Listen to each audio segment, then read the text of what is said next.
Sup nerds, welcome to the Omni4Game podcast, episode 92. I'm Sean, I'm joined with Chris and Brandon as always. Sup guys, this week's Omni4Game recap. We go over both locals as always. One of them is a release event. Then Sean talks about how he did really bad in a regional for our weekly reveals, and then we hit your guys' comment questions. So if you like this, make sure you like, comment, subscribe. We'll catch you in the next episode. First topic, locals recap from Tuesday. Am I going first? I legitimately don't remember how the... I don't think any of us know our rankings, right? Because they still don't have it in the system. I went one tie, one loss. So you get finished higher than the rest of us. Then I went 1-1. I also went 1-1. No, because he didn't have a win at all. I didn't have a win. I had one tie and one loss. Oh, sorry. Okay, you go first. Yeah, because we all suck, and the tournament ended early. We can't even get to 3 rounds. Well, it was also who's all of us? You're the one who drew that ended it early. Yeah, he's stupid. Yeah, no. And from what I understand, you were fumbling hard over there round 1. No, I mean, listen, I played just hard. You drew versus Shikuamon while playing an OTK strategy, and you both decked out. Not an OTK strategy. Jessmon is not an OTK strategy? No, it's not. It's not anymore. Maybe that's how you play the deck, Sean, but that is... Sean, he's got us. It takes 2 turns of having an immune board to kill somebody. Anyways, okay. So, 1, my cards aren't immune to Tamer Digivolve. Yeah, that is a pretty good effect. That Tamer does screw you over. Yeah, that does hurt you a lot. I can't affect his Shikuamon when it's immune. That is correct. He's like, I'm immune back. He plays ace cards. What does that do when you... Yeah, when I have to... Yeah, Brandon, I can't go into Genku and make my board immune without passing turn, you idiot. So then guess what happens on the following turn? I don't have immunity. Just go into a second Genku X. What are you, stupid? Yeah, just do it again. Yeah, Brandon, it's so easy to do. You're right. It seemed pretty easy when I lost to somebody doing that. That's why you play Jess GX. That's why you don't play the stupid Blast DNA Jess GX. You play the good one that lets you tuck another one and give your whole board immunity again. I do play that one, you idiot. Okay, but guess what? Yeah, but guess which one allows you to actually kill your opponent? They both do. Apparently not. The ace drew. They both You want to know why I drew? If I have literally you both any decked more out. time... Yes, if I don't deck out game 1, I'm literally winning right there. How do you deck out? I literally went through so... Because I couldn't kill him because he kept establishing stuff. And do you know how long it took me to see a level 5? 3 of them were in my security. What do you want me to do? Get good, I guess. I only play 4. You only play 4. Sure, some lists play 5. I only play 4. What do you want me to do when I see 1 level 5? Do you play scrambles? No, you don't play scrambles. Because all your effects let you digivolve. You need to play the deck, and then you understand. I'm not going to play scrambles in this. You don't play scrambles in, because it never should have taken me that long to actually kill him. Because guess what? I never saw level 5. Because sitting there, he's never going to kill me. So he's playing Digimon. He's never killing me. So I deck out game 1, literally digging to my piece to actually play the game. Right. So I deck out game 1. Okay. Game 2, guess what happens? He decks out. Yes, you both decked out. Neither one of you actually killed the other one. Right. And then we get to game 3, and I open up so stupidly fast. And literally, if I have any more time, I win that game. If I had one more card in deck, game 1, I win that game as well. Because, again, I always had the advantage. I just couldn't ever close the deal. So yes, I tied against Shikuamon. Yes. Big freaking whoop. Okay, and then guess what? Can't even make fun of me for the next game. I lost to Adventure. Guess what Adventure plays? Ace cards. Guess what Brandon does? He sits there and whines and complains. Genku X makes your board immune. Okay. What does that help? Greymon? Yeah, what does that help when he taunt Greymons me and then I have to play into his Melga or his War Greymon? Guess what immunity doesn't help with when you don't have it? That is true. So what am I supposed to do? Also, we played like 10 more games. We played 10 more games after that. I barely win 1 game. He got 2 off of me in the entire, like, 10. And one was with Millennium on. Yeah. Oh, yeah. And one of them, in the actual tournament, I did smoke him super hard because he just never saw a level 5 either game. So he was giving me like 10 plus memory just to like establish a Gonku X with Jess and stuff. It was so stupid. Sounds like you need to play more level 5s, in my opinion. That's what I'm saying. You Finding out can't. you only play 4? That's crazy. You literally can't. You literally can't play anymore. You could play a 5th. You can play a 5th. I could cut something and play a 5th. I feel like But you have to... Sean, you remember, you gotta play Sisters, you gotta play Gonkus, you gotta play Gonku X's, you gotta play Jessamon. Those. Are we counting them? You don't have to I mean, you do, you can, but you don't have to. That's I can. There were times I've seen it done. There were times where I had to Digivolve into the Genku X with the effects, and then use that Genku X to then Digivolve into the Genku X. I'm sorry, use an effect to Digivolve into Genku and then Genku X. I think you changed the deck strategy from Jess. Why? I'm not even playing this anymore. Machine Dramon's out, baby. You spend too much time on Jessmon. I had a terrible Tuesday night. We played afterwards because someone ended the tournament early, and then it was you. Someone he says. and then I played Brandon for like multiple matches afterward. Terrible idea. Everyone else was already playtesting, so I got stuck playing against Brandon.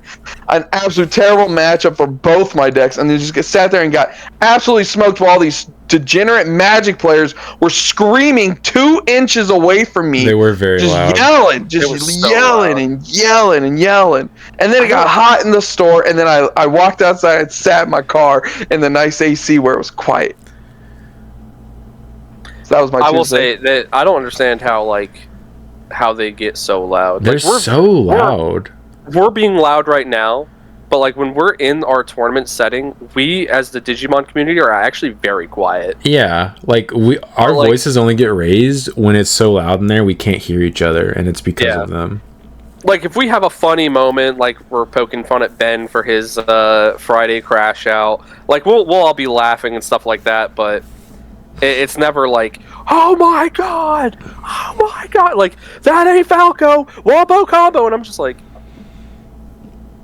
God bless.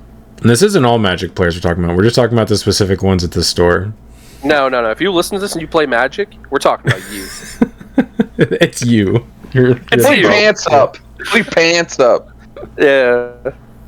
So I guess I'll go next. Okay. Because we kind of already talked about my round against Chris, so I can kind of just skip over that. So my first round I played against Todd, who was playing Megidra Mill. And I lost 0-2 because both games I opened up really, really slowly. Like game 1, I mulliganed into a hand without a rookie and didn't see one for 6 turns. And he never even milled one. Like, I'm talking, he was, like, going Growl into War Growl, like, mill 2, mill 3, and it was 6 turns worth of that before I saw a rookie. Man, and he never milled one. Take a shot every time Brand says, I lost because I opened slow. Hey, it happens. This guy. It does unfortunately happen. It's... Yeah. Especially with Adventure, like, it's... If you're popping off, you're popping off and you can't be stopped. Oh, I cannot... You don't play the game. I told you this in the car. I cannot absolutely wait for one of these weeks when we have to do this podcast, and you sit down and you said, well, I lost because I had 7 Omnimons in my hand, and I couldn't play the game. I cannot wait to when you open a hand, and it's just all those absolutely stunning, beautiful Omnimons in your hands, and that's the hand you mulliganed into.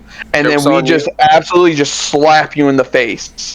I'll die happy knowing I have very pretty Alteresses in my hand.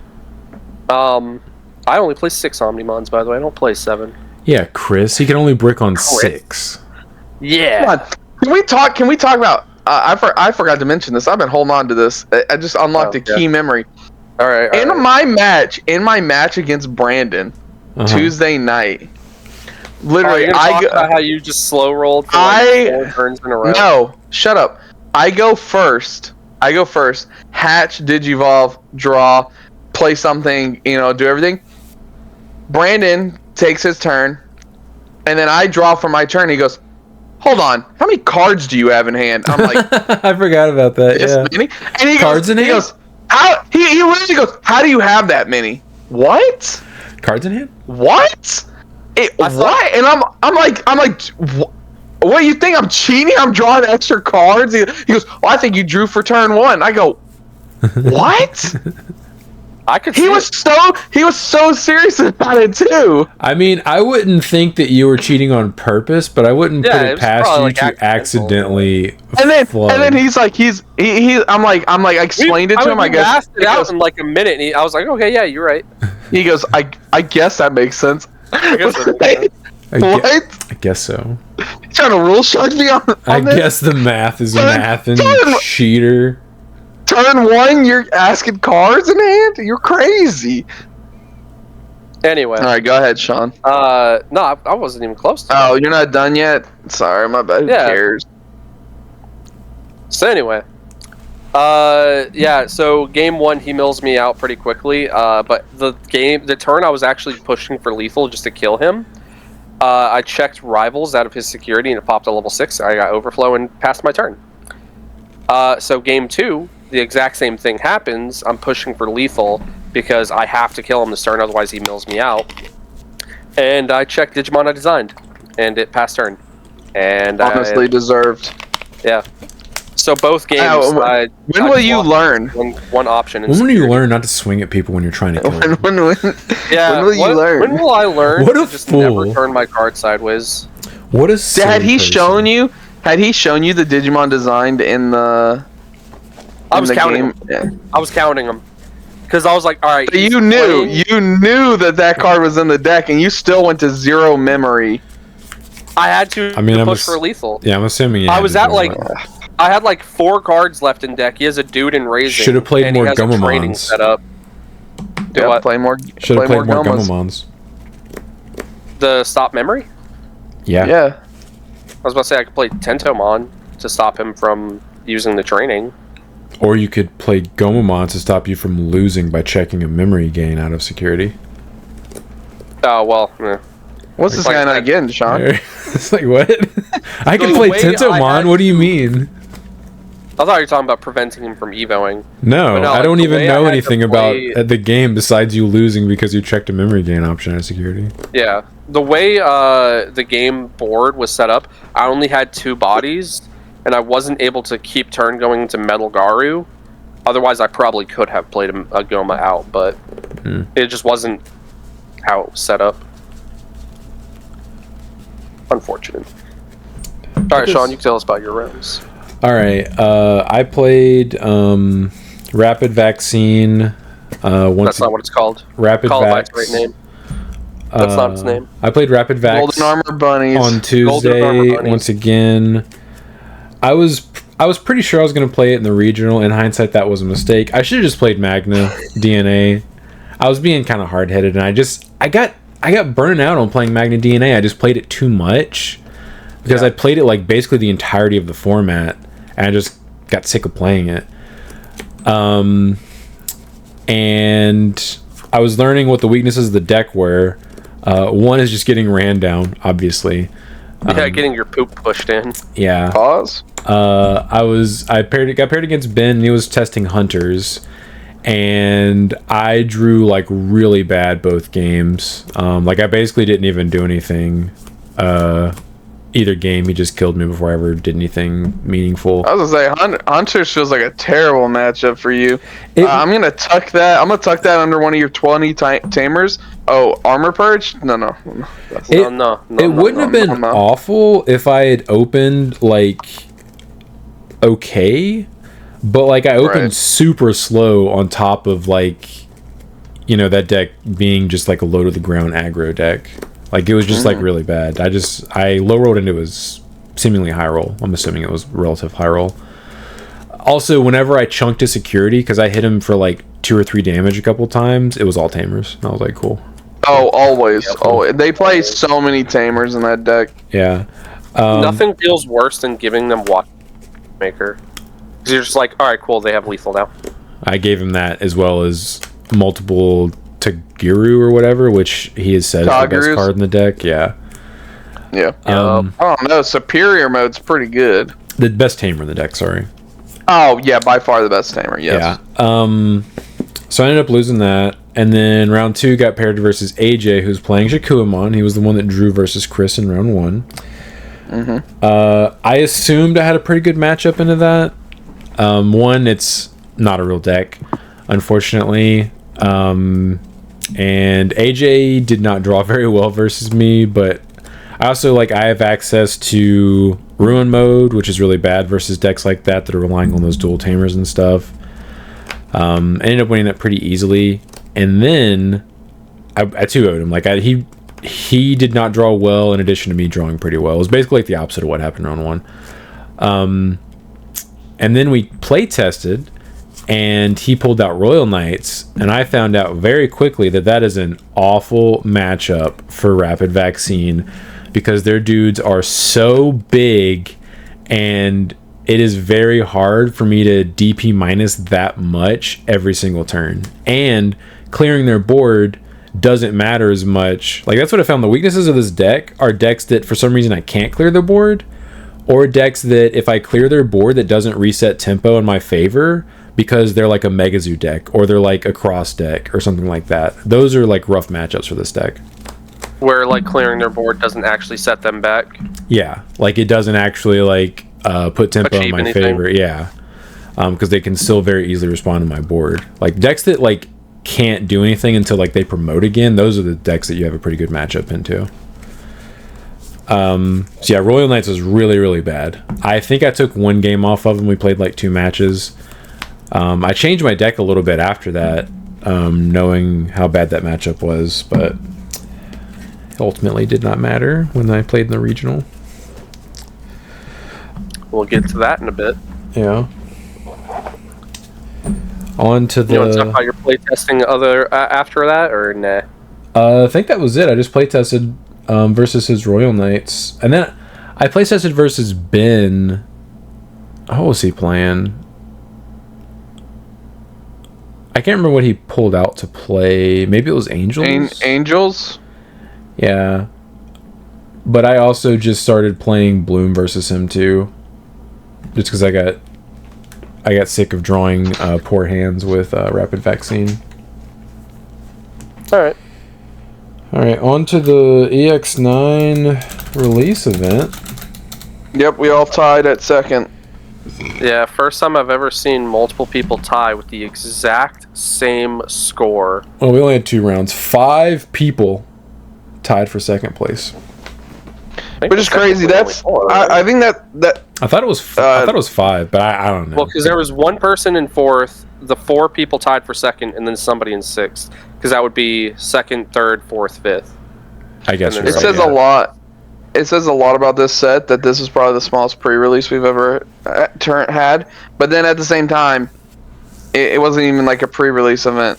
For some reason, we were forced into doing this. I like playing sealed. Well, you seemed sure excited when that tournament ended Friday. You were out of there quicker than any of us. I had somewhere to be. Anyway, so we all tied for second. Josh got first. He had a bye round 1.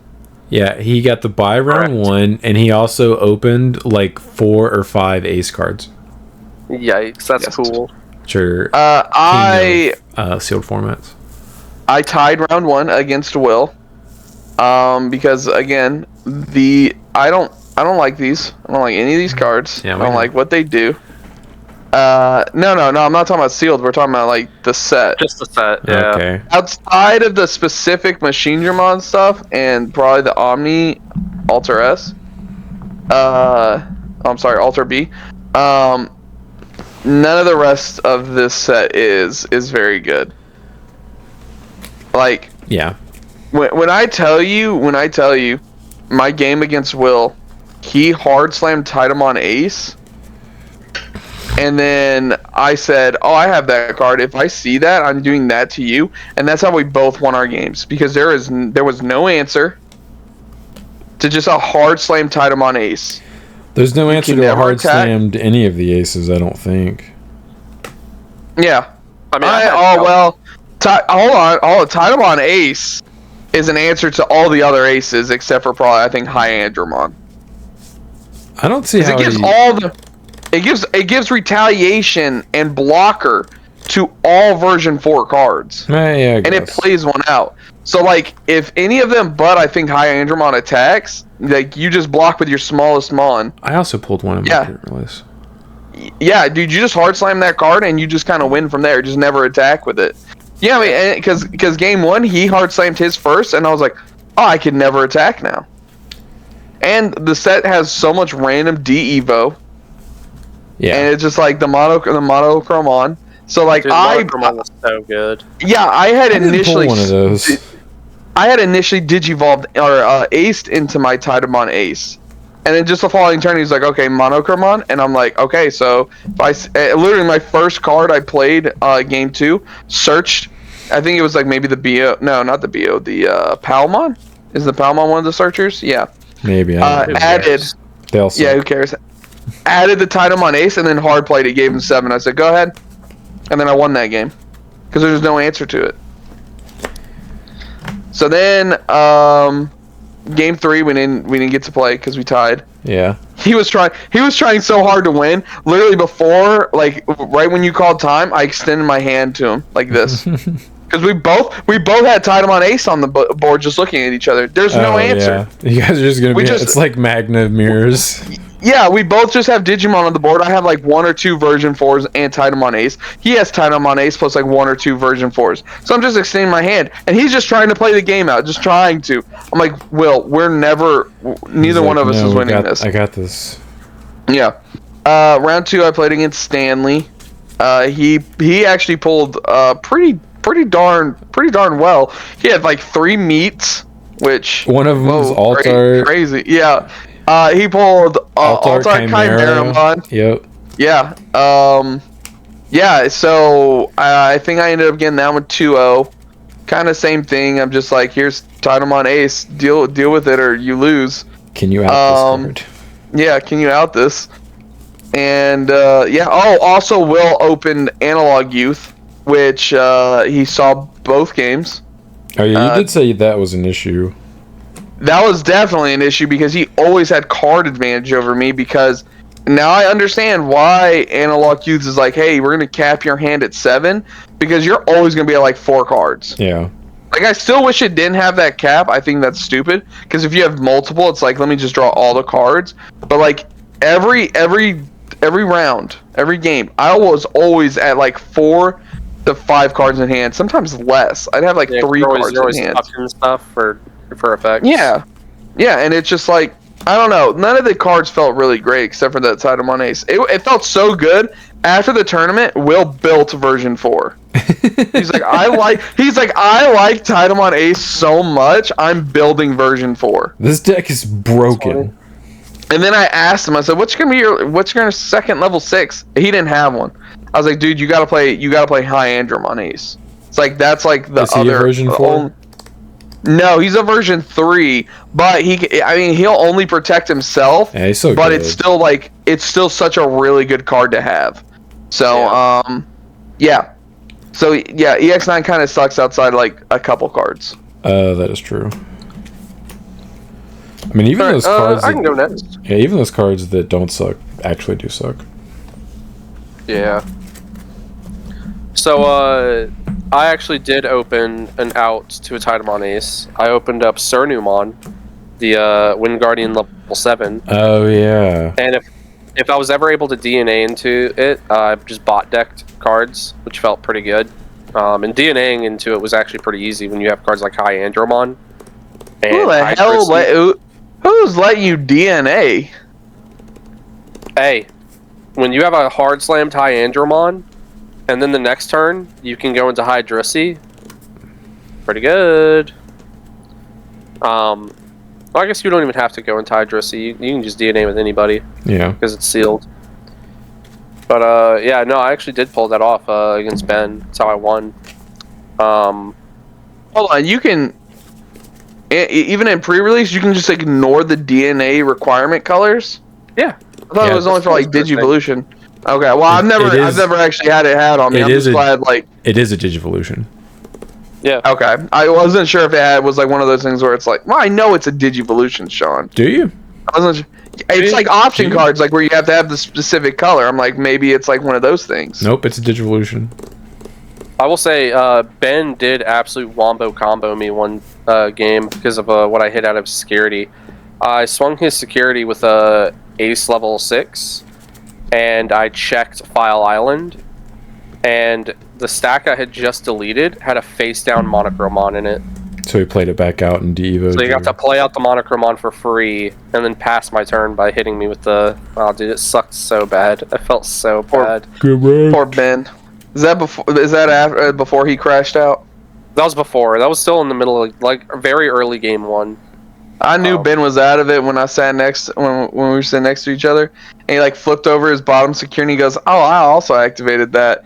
He had activated File Island and put it face down. Oh yeah, security. I remember hearing that. He goes, so, "Oh my Digimon should actually be bigger."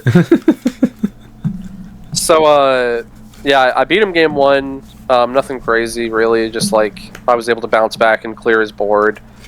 With some of the cheeky stuff I pulled. Game 2, I think, is when his downfall started, and he just started like... I can't remember exactly how it started, but like he started like thinking, like, I can't do anything.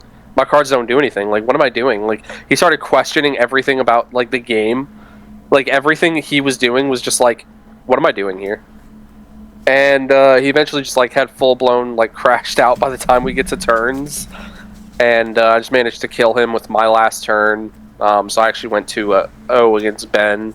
And I hear he did not do any better in his next round. But, you know, poor Ben. You know, I just don't know what my cards do. I don't know what I'm doing. That's kind of the whole thing about sealed. Yeah, he puts a way more thought than he definitely should into his sealed decks, and because of how complicated this set was and the fact that he did not prepare for us to play a release event. Yeah, like, this is a meme in our little community, but he will take the full 40 constructed sealed deck every single time. He will be. That's not a meme, that's a fact. Yeah, he will be sleeving his deck when pairings are called for round 1. Maybe. Every time. Yes. And then, round 2, I played against Sean. We drew. Oh yeah, we did. Which ended the event. Yep. Because there was a draw round 1 and a draw round 2. Let's go. So, I can't imagine why this event ended in so many draws. Yeah. Can't imagine. I think you killed me game 1 pretty handedly. There's no win condition. Well, it's not even that. On any of this stuff. It's how long it takes you to do everything because you're reading so much and training cards, and you just have no idea what the cards do. My favorite part. Sean was sitting a couple seats over from me, and I go, I was like, oh, I messed up. I could have tucked a version underneath one of my cards or something. And Sean must have overheard me or something. He's like, I'm tired of looking at like what their types are. I go, well, all the versions are the same colored border. And Sean goes, that's right. I don't have to look at that anymore. Cause I was sitting there staring at the bottom right of all of my cards, and I was like, all right, what version? I will say there are two that are way too simple. It's like 1 in 4 or 1 in 5 or something. They're like a slight different shade. The red and the very light brown. Yeah. Brown, where it's like it's basically like brick red. I was like, you just look at the borders. That's how you tell the version. Oh, man. Yeah, that made it a lot easier. I was still looking at the version number though. Yeah, of course. Yeah, so in my pre-release, I only opened up 4 level 5s, which is insanity because in my 2 participation packs, I opened 5 level 5s. So in my 2 participation packs, I pulled more level 5s than in my 6 that's actual sealed packs. That's not that insane because a lot of the 5s are supers. Yeah. All my level, I only pulled 3 level 6s.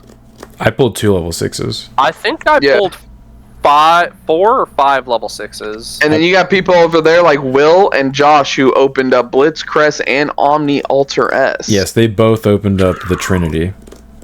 That's crazy. and it never. Thank God, Will did not ever get the chance to play that against me. Yeah, I think that would just be game over.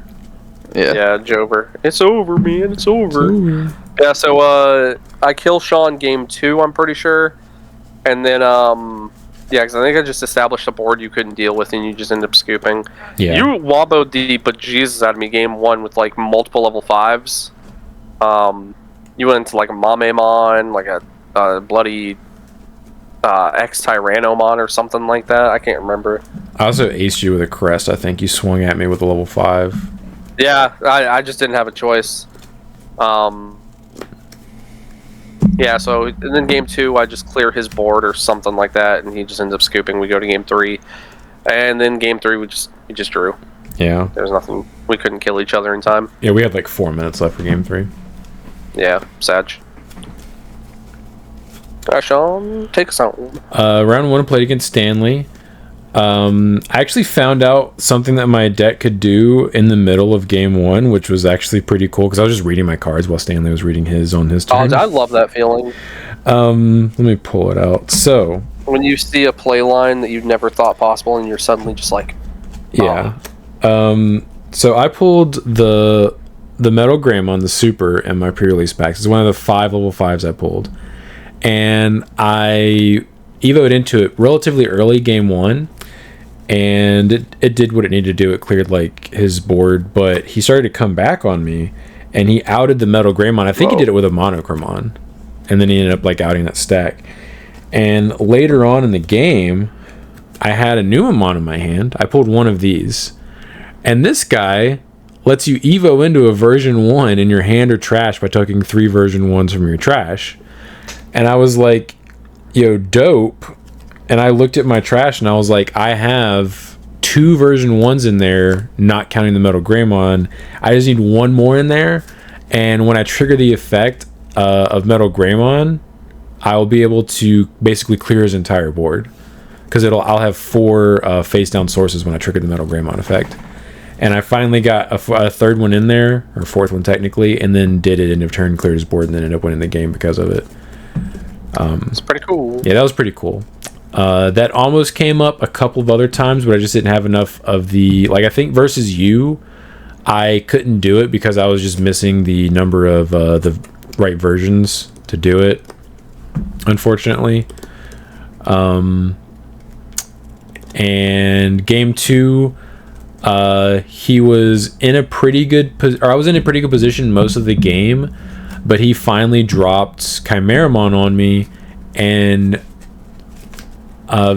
cleared almost my entire board, but I had got him to 1 security, and I had a guy on the field and a guy in raising, and he couldn't clear 1 guy on the board, and I was promoting, and I just killed him because he didn't have a blocker and he didn't have any aces in his hand. So I ended up winning that barely. We almost went into turns though. That game 2 took a long time. And then round 2 played against Brandon. He already explained what happened, and then tournament ended because we had a billion draws because everyone took forever to read their cards. Because there's just no win condition. I will agree with you. There's also, like, unless you pull specific cards like Alter S or Chimeramon, yeah, most people did not pull an actual win condition, and that combined with how much you're having to read and the extra effects like training takes time to do. It's just a whole bunch of small things. Plus, all the level 6s are like ace cards, so even if you're like trying to push, your opponent's just like, all right, here's an ace, and then you answer their ace. Yeah. So it's like, it's never ending. I'm sure we are not the only release event that ended relatively early because of how many draws they had. I will say the highlight of my deck was Edamon, because he naturally had security check +1. Yeah. Well, and that he had security. Yep, every time I in the recovery. I got the recovery. Yes. Yeah, that came up for me against Stanley. Yeah, I didn't pull one. Hitting it with the Gabu or the Garu in my sources felt real good. Yeah, I didn't pull one of those, but I remember you dropped that on me both games, and I think that was a level 5 you swung at me when I crest you game 1, but I didn't have an answer for it game 2. Oh. Yeah, and then all 3 of us drew for 2nd place because all 3 of our tiebreakers were the exact same. The exact same. It was crazy. Yeah. Do you guys want me to go over my regional? Yeah, I want to hear how depressed you get when you start losing. You don't have to if you don't want to. I mean, I'll go over it, but I'll just quickly give a rundown. Hey, great news. They released a patch update today for DCGO, so all of the evoing out of security effects should be working again. Are you sure about that? They said in one of the support threads. Oh no, trust me, I updated it. Guess what's wrong with it now? If it has nothing to do with vaccine stuff. None of the card images are loading because one of the hub they get the card images from is down. It has nothing to do with DCGO. I think they fixed everything, but now everything's just a blank card. Well, I hope that's just because you're downloading it on your little Game It's Gear. on the Discord. It's for everybody. Your little Sega Game Gear. Hopefully by the time you guys listen to this podcast, that's been fixed. We'll see. But I was very upset when I downloaded the update for EX9 and immediately realized that Patamon cannot evo out of security. And then I tested a whole bunch of other cards just to see exactly like where the cutoff What's is. going on? Yeah, BT1 TK still worked. Promo Patamon still worked, but Emissary Hope doesn't work. Patamon didn't work. Magna Angemon from BT16 didn't work. Revelation of Light didn't work.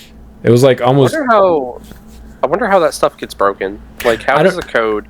That's what I was wondering, too. I was talking to Ben about that, and I was like, I wonder what exactly they did to where... Because it somehow just broke it. Yeah, because coding is a minefield. Yeah. Because, like, I could never. It clearly was having an issue with levels and traits. Or maybe just levels. I guess that's possible if it was just levels. But everything's listed as a level 7 in security. Yeah, like 2-color cards were working because the Promo Patamon could pull them out. And then BT1 TK always has to pull something out, and it wasn't having any issues. But basically everything else was just like, hey, I don't see anything in here. It's a lot of zeros and ones. Yeah. Alright, let me pull up my regional recap. So he says that so dejectedly. Yeah, I didn't have a good day. In hindsight, I should have played my Magnex DNA deck. I had just gotten burnt out on it, and I decided to play something different. I will put a deck profile of Magnex DNA and Rapid Vax on the channel this week. I didn't want to put Magnex DNA on the channel until after the regional season was over, because honestly the mirror match is just not fun, and I did not want to popularize the deck. That's why I didn't post that yet. Rapid Vax I just was still working on until this past week.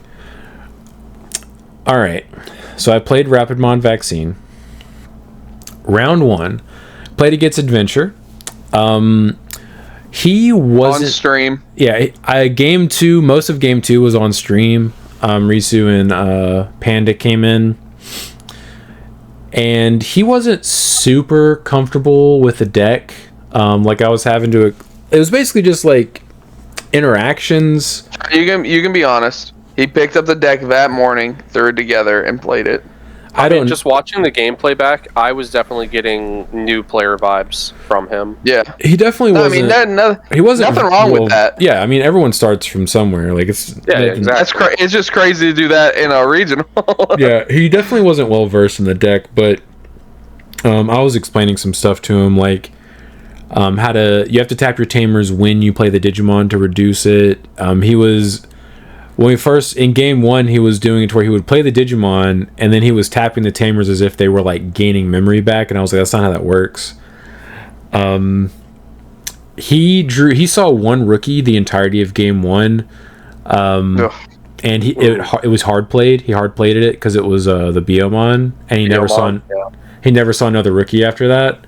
And I kept clearing his board every turn, and he just couldn't do anything. He never saw the delay option. Yeah. That's why, like, if I'm playing that deck, if I only open up with the one rookie, I will always put it in the raising, because I know I can recycle it. Yeah, it was very easy to keep control of the game, because he was never able to gain extra memory, because he wasn't ever pushing out a raising. Yeah. And then game 2... Game 2, it's kind of similar. I mean, he saw rookies, he was able to promote. He definitely just wasn't doing stuff right. Like, if you watch the if you watch the stream back, he had 2 delay options, and he had 2 ties on the field, and I had double Valderarm on the field, and I had just Valderarmed him.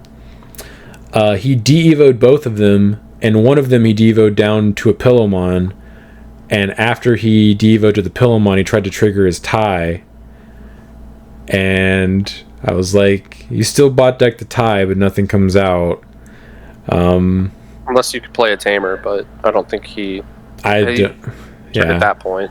He tried to play Digimon, and I told him he couldn't. Was EX9 legal for this? No. No. Okay, No. I didn't think so. And then on my turn, I promoted. He had 0 security, and I just cleared his board on the swing with my Rapid X, and I had 2 Pillowmons on the field, and he tried to trigger the Courage United, and I was like, you can if you want, but you can't play anything.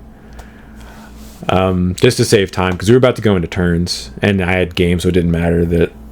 Like, I think normally you wouldn't want to tell your opponent that. You would let them pay the cost and be like, can't. But I was like, it doesn't matter. You can't do it. It's game. So I ended up winning that 2-0. And I was like, I really don't feel like that was deserved. That didn't really make me feel super awesome going into round 2. But round 2... I could kind of see what was in his hand from how his camera was set up. I don't know if it was the same for your end. It was. I could see the same angle you see. Okay, just checking. You know, you never know. I wasn't staring at his hand, but if I ever looked up when he was going through his hand, I could see like every card in his hand. Yeah, he 1,000% had everything he needed in his hand to completely wipe your board cleanly and then kill you. Yeah, he had like a Lilymon in his hand, I think, and that would have outed both Valders.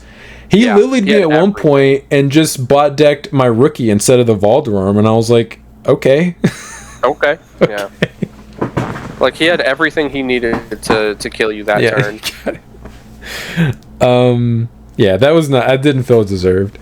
Game 2, anyway. Round 2, played against Ghosts, and I was like, that's interesting.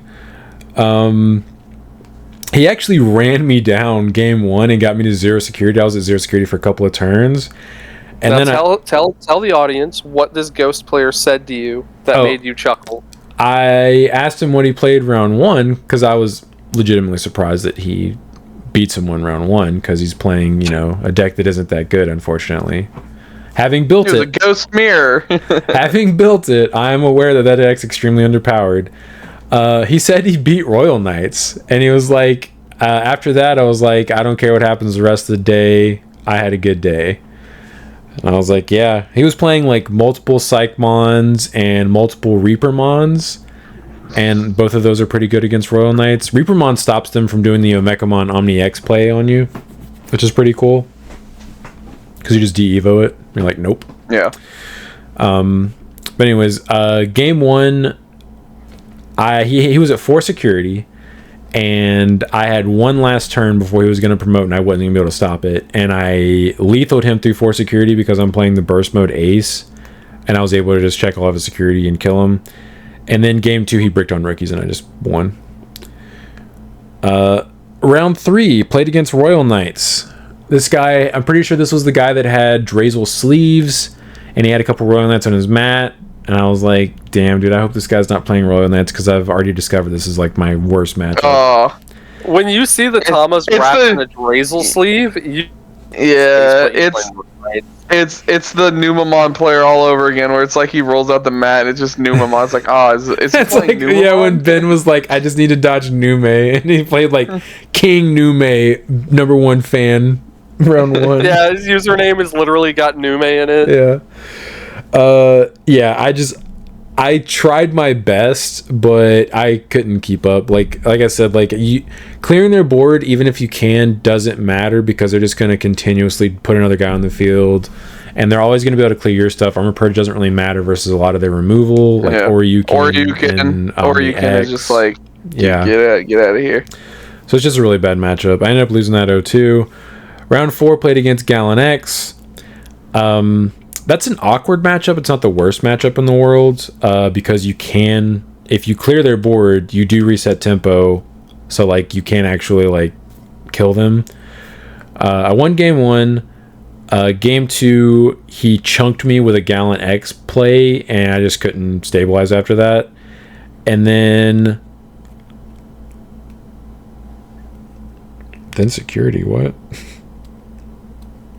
Oh, my phone autocorrected. I'm looking at my notes. I'm looking at my notes, and my phone like autocorrected a word to like a completely different word. Game 3, he just never saw level 4, and I ruin moded him a couple of turns in a row to where he couldn't play any searching rookies or anything, and he just, the first level 4 he saw was out of his security, and he played a scramble so he could grab it back the next turn, and I killed him before he ever got a chance to pick it up. We all been there. Yeah. Yep.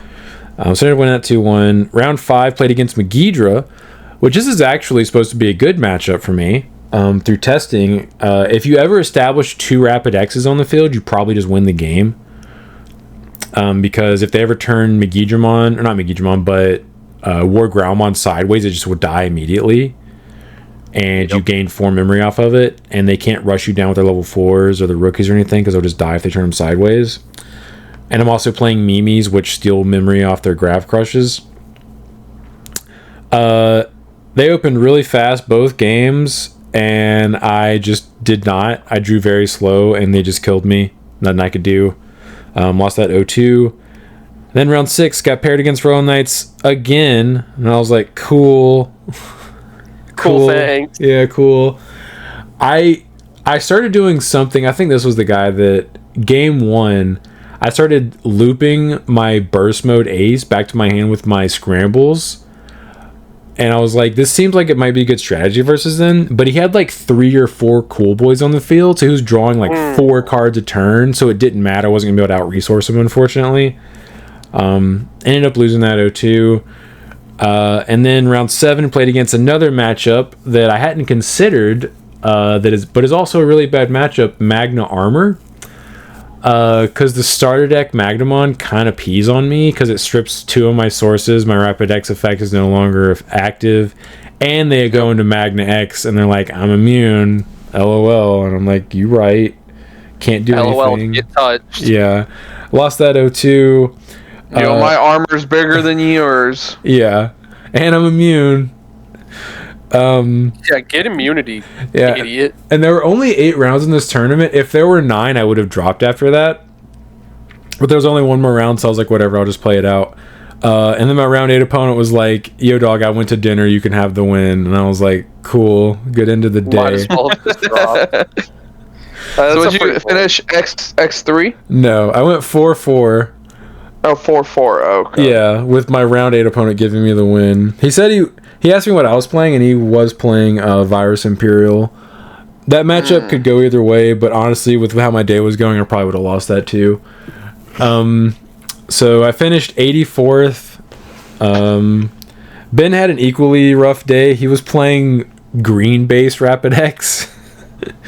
And he finished with the same record, but I think he finished like 8 places higher than me or something. But we both should not have played the decks we played. We were trolling. This is the last one of the format, whatever. Oh, we don't have our invites yet. What were we thinking? That's what you do when you have your invite already. Thinking you're being stupid. God. When I got smoked by AJ playing Royal Knights Tuesday, I should have been like, I can't actually bring this to a premiere event. Yeah. God, I'm not upset. I'm not upset with how I played. I'm upset with the fact that I took that to the tournament, and I should have known better. So dumb. All right, weekly reveals. Monzemon, Armor Purge. It's more version cards. Thanks. When Digivolving, when attacking, once per turn by trashing this Digimon's bottom face down source until your opponent's turn ends, one of the Digimon can't activate when Digivolving effects and gets minus 4k. Inheritable, when attacking once per turn, one of your opponent's Digimon gets minus 4k. It's also a puppet. It is a puppet. Ben, Okay. is this good? What do you think, Ben? It has the word puppet written on it somewhere. I mean, I like the can't activate when Digivolving effects. That's cool. It is an answer to Magna X, sort of. Shin Monzemon. Security attack +1, armor purge. When digivolving / when attacking once per turn by trashing this Digimon's bottom face down source. Place one Digimon with as much or less TP as this Digimon as the top security card. Wait, hold on. You said these are both version cards, right? Yes, they're both version 1. Where's their stupid border? They're in BT22, so they stopped doing that border. That's stupid. I think all version cards should have that border. I agree. I think I would have liked it more if all version cards from now on would have had that border. It would have made it easier to identify them, yes. This seems like an okay boss monster, I guess. I mean, yeah, I mean it's if you have Monzi, well, I guess the old school Monzi, plus like Monzi X into this, like that's like 3 checks, right? yes. Yeah. Not to mention you can Evo on top of any version 1 for 3. Yeah, and it's 13. It's 13k base, so that's also not bad. Yeah. So I mean, most level 6s are 12 to 11, so you can like get rid of 6s. Yeah. This card Not bad. I mean, yeah, this card won't see play because no, probably not. the previous Shinmonzimon we've received is also pretty good, like in a vacuum, but it also never saw play. So like, I doubt this one will too. Hey, this is a yellow vaccine. Nice. So happy for you. Oh, Monzimon's a vaccine. I always thought he was a virus for some reason. No. Hey, Monzimon's a yellow vaccine, guys. I was today years old. A Datamon, blocker, on play when digivolving until your opponent's turn ends. Their de-digivolve effects don't affect this Digimon. It gets 1,000 DP for each of its face-down sources. Inheritable end of opponent's turn. Once per turn, you may choose one of your opponent's Digimon. Your opponent attacks with the chosen Digimon. Hold up. It's just the end of your opponent's turn. It's not a What's his cyborg. type? It's not a cyborg. Shoot! It's a machine. Dang it! You thought? So freaking cool. Yeah. Is Datamon a data type? No, he's a virus. Man, the job's right there. It's just right there, guys. It's right there. You can probably blame that on the localization team, be my guess. Probably. Dude, what is up with these pack filler cards? I don't know, man. I hate that they're continuing this version thing. After playing the release event, I kind of hate the versions. So, I was so excited. I'm still excited for BT22 because I was like, oh, it's going to be all about the video game. And they're just like, hey, here's some Liberators. All right, that's kind of cool. Give support to Liberators, I guess. Here's Atmon. All right, cool. And what about DM cards? Yeah, what about DM, dude? Why? Yeah, please stop. Game. This is the opposite. Stop flooding this set I'm really excited for with archetypes I don't care about. So far, this feels like the opposite of last year, where like almost every set was full of bangers, and now it's like almost every set is full of just poop that's not going to have any impact on the meta whatsoever. Yeah, for real. They're like, keep this crap to the EX sets. Yeah, for real. I don't want to see it. Give me. How about this? Make an Appmon EX set. See how little it sells, and then never print Appmon cards again. Thoughts? Hold on, is that big machine Digimon? The one where it was like, oh, he's one of the Gate Guardian. Yeah, Gate Guardians. Okay. Isn't that was the pet card? name. No, that was the pet name for the deck. Yeah. This was from BT9, it was like, the Raiden. Yeah, it was like 3 like big machine level 6s, and it was like, what was it? Their first iteration? They were trying to make Megazoo. It was something like that. Yeah, it was weird. It was from BT9. Okay. I'll look at the boss monster just so I can. Yeah, Raidenmon Ace. This is also a DM card. Collision blocker. On play when digivolve, you may unsuspend one Digimon. Then you may suspend one Digimon. All turns once a turn when any of your version 5 trait Digimon suspend de-evo one of your opponent's Digimon. Okay. I mean, it's not bad, I guess. It's like an okay boss monster. It's pretty good. Probably won't see play, though. I mean, this actually isn't bad. Yeah, it's not bad. For a generic green-black ace. Yeah. But it's the fact that it says version 5. Yeah, the fact that it has DM written on it is what's bothering me.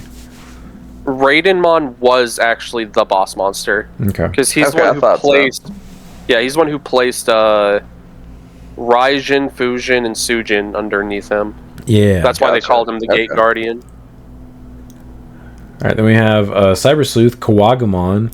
On play, when Digivolving, suspend one of your opponent's Digimon. Then if the Digimon stack has 2 or more same level cards, one of your opponent's Digimon can't unsuspend until their turn ends. Inheritable all turns once per turn. When this Digimon deletes your opponent's Digimon in battle, gain 1 memory. You. How much you want to bet the level 5 trash is a security? We'll see. I'm putting $5 on it. I will not take that bet. Why? Because it's a green level 5. You know I'm right. It's because I read the card. I read it. Yeah.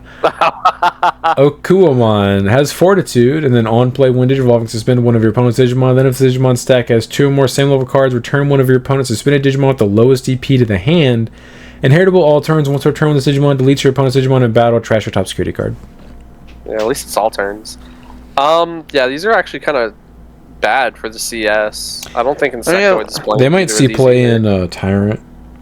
It's kind of crazy that they gave this card Fortitude and an on-play effect that requires 2 same level Fortitude comes back out, no effect. Let's suspend does something. Nothing. Yeah. Yeah, it does nothing. And then we have. This is a reprint. Let's go. Oh, this is an alt. Yeah, chill. It's pretty sick. I mean, this card already had an alt art. This is a premium Bandai alt art. Yeah. I just. Because it's a Liberator. Yep, this Retar also has an alt art already, which I think is. I'd have to see this one in person. It's the other one looks pretty nice though. His face? I don't know. He's chatted out, dude. I don't know what to tell you. I like it. I kind of like it. Seems like his mouth is off center. I like the Tyranno. Looks cool. He's real big. Yeah, he's a big boy. Then we have Kentorosmon. This caused a buyout. Caleb. Yeah. Caleb is popping off. Yeah. When this card would be played, if there are 6 or fewer total cards in both player security stacks, reduce the play cost by 6. Blocker, barrier. On play, when Digivolving, you may place 1 yellow card from your hand as your top security card. That is an option, Tamer, or Digimon. On play, I just read that effect. All turns, once per turn, when Digimon suspends, by trashing your top security card, it unsuspends.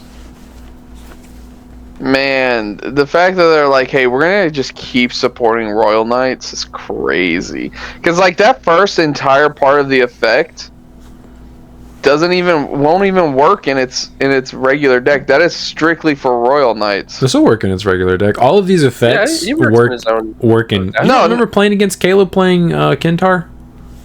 He would play this with no sources and it would reduce its play cost? No, but you could do that now because he would trash his own security. Oh, who cares? And he's got barrier, meaning like whenever you trash security, like you plus off of it. Yeah.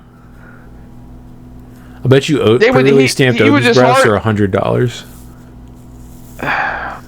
What? I said I bet you pre-release stamped Odin's Breath for $100 now. There's probably none on the market. Because you can put the Tamer that wants to be trashed as well off of this. Yeah, you can put anything. This is one of. Oh, I'm sorry.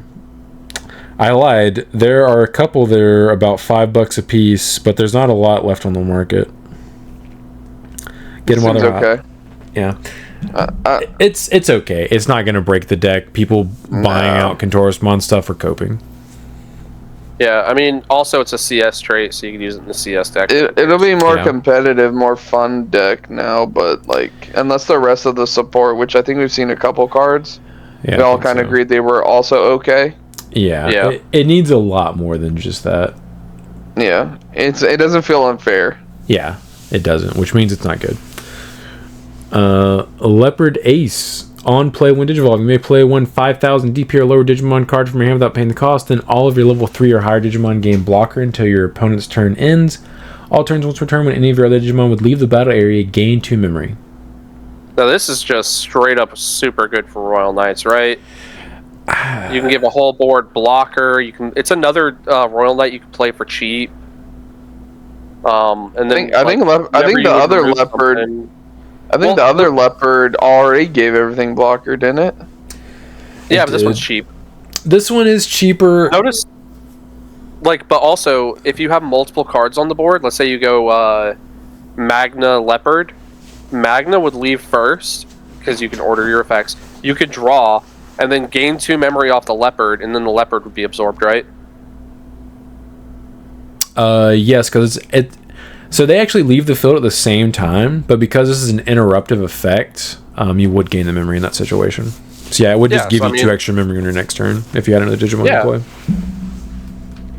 Or like you block with an Omekamon, boom, 2 memory. Yeah, that's more what I was thinking, because this combos with the Omechas, because it's like one of the only things in that deck you can play for free off this effect. So this probably will see play in Royal Knights if I were to guess. It's also a Cyber Sleuth card. Yeah.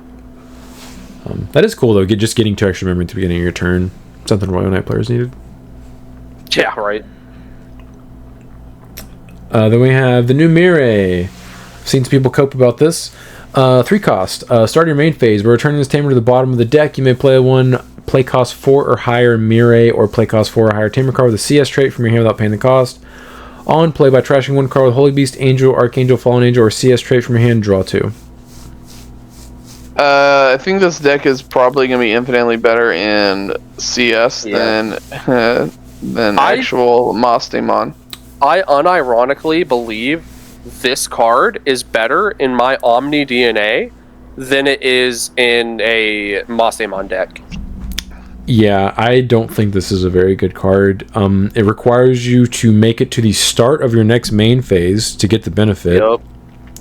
And I've seen people say, oh, it puts cards in your trash. That's good for Mastemon. Mastemon doesn't need cards in your trash. The new stuff plays it from hand or trash. You don't need cards in your trash. Yeah, like, for Omni DNA, I could use this to play my Nokia for free. And then when I on-play it, I can just draw 2. Like, yeah. This is better in my deck than it is its main deck. This feels like Taikari. It would have been a lot better if it was just end of your turn. I don't know why they were afraid to do that. I think if it said end of your turn, you can play a new Mirai, I think it actually would have been good. Yeah. Yeah. It's kind of like the Yugo.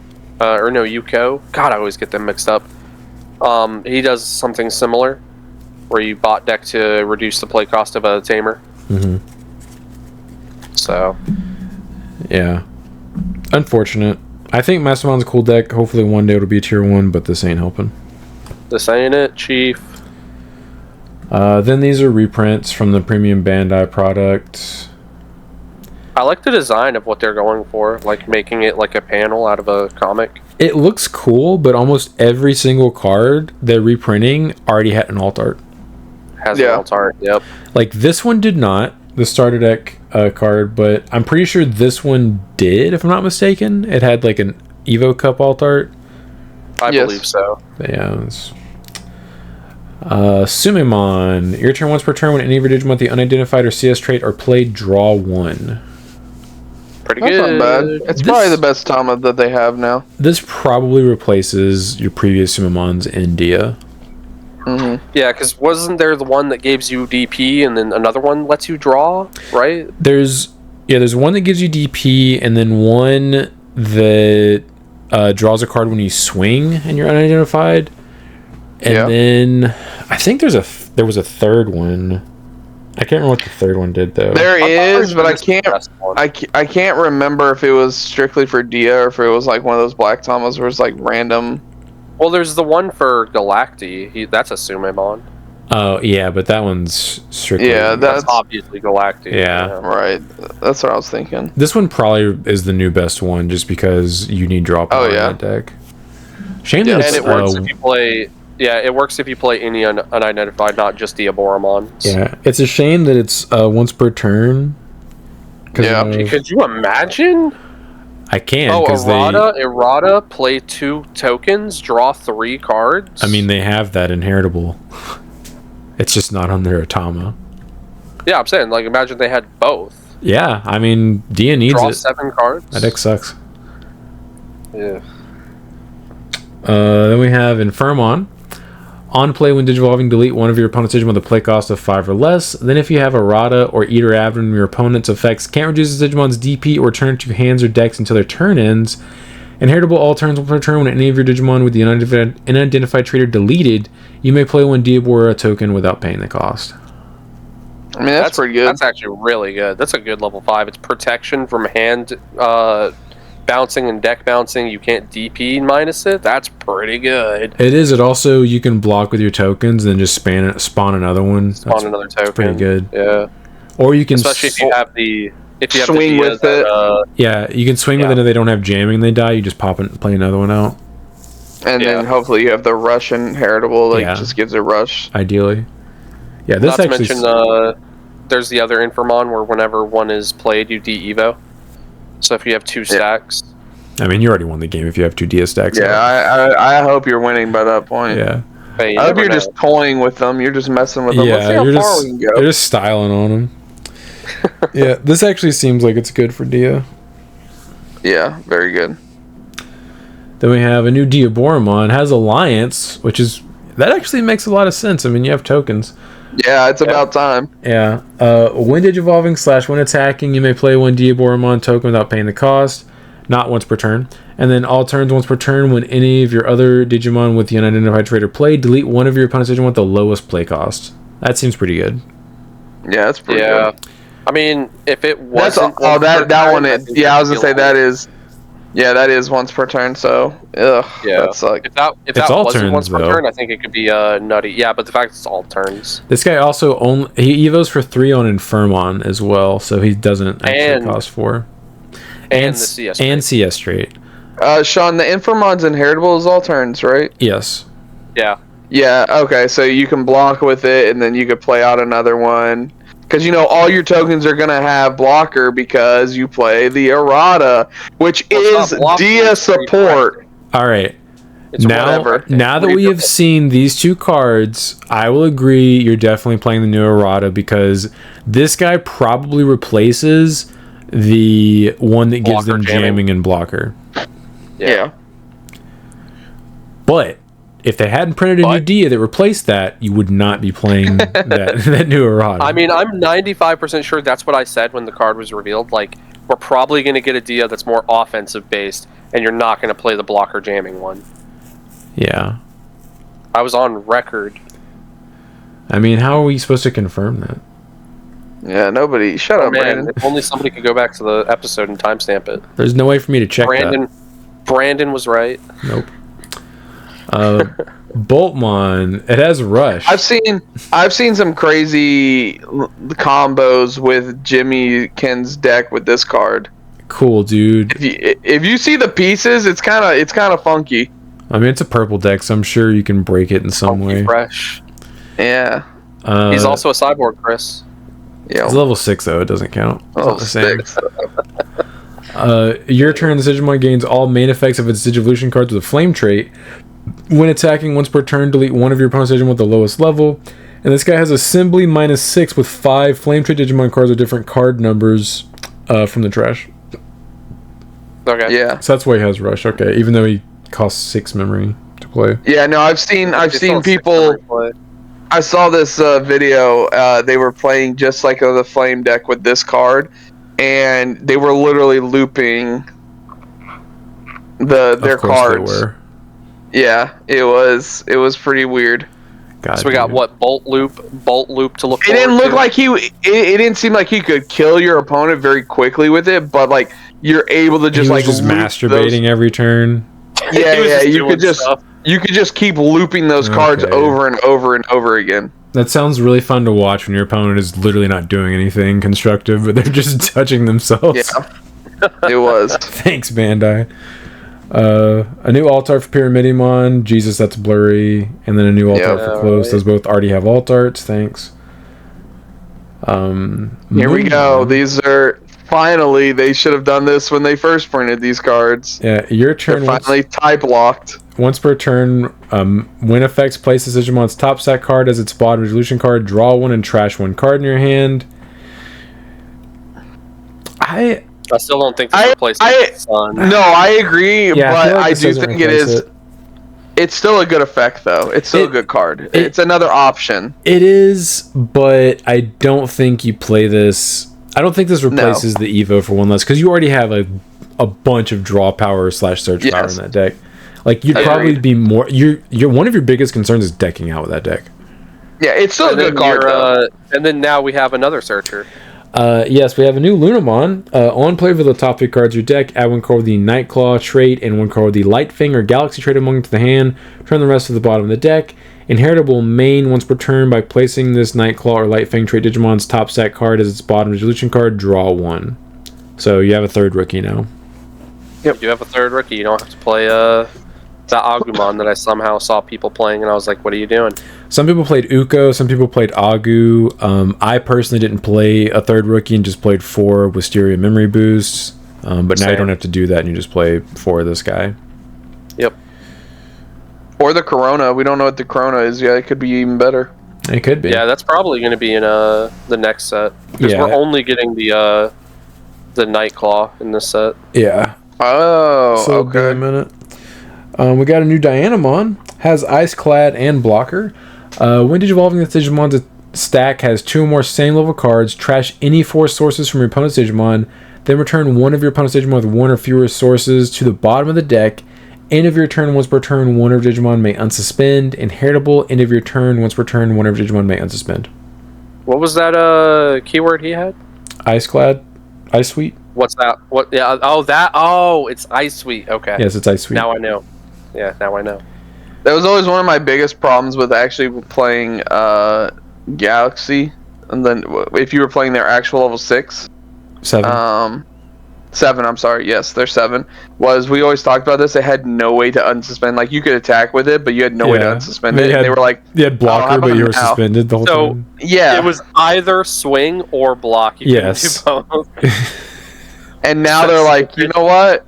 Now you can have both. Yeah. Please stop toolboxing the top end. We'll give you stuff to where you can make it work. Yeah, I mean, it seems pretty good. I know the community's still just going to be like, no. Galaxy Toolbox. Yeah. You did this to yourselves, Bandai. Alright, this is where my hopes died.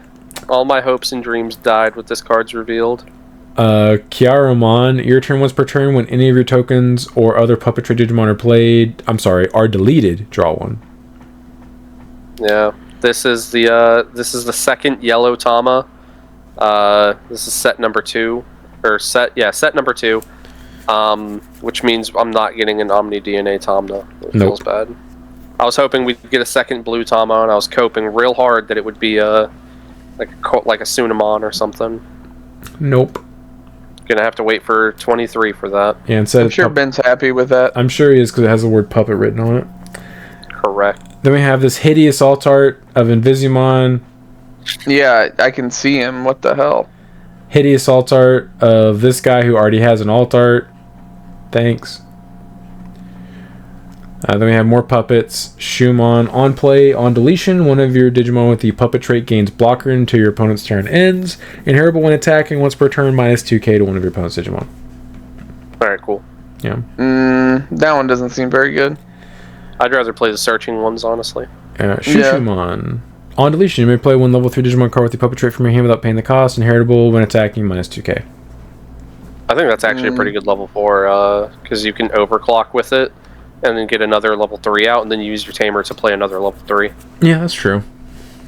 So you can play multiple level 3s off of one overclock. I feel like the level 4 slot's probably going to be one of the tightest slots for the deck, though, because you have... Yeah, that's what I'm saying. I don't think this fits in there. I don't think it's good enough. It probably won't make the cut if I were to guess, but we'll see. Yeah. I don't like that they're giving this deck support, because eventually maybe it will become good, and I'm still never going to say it's good to Ben.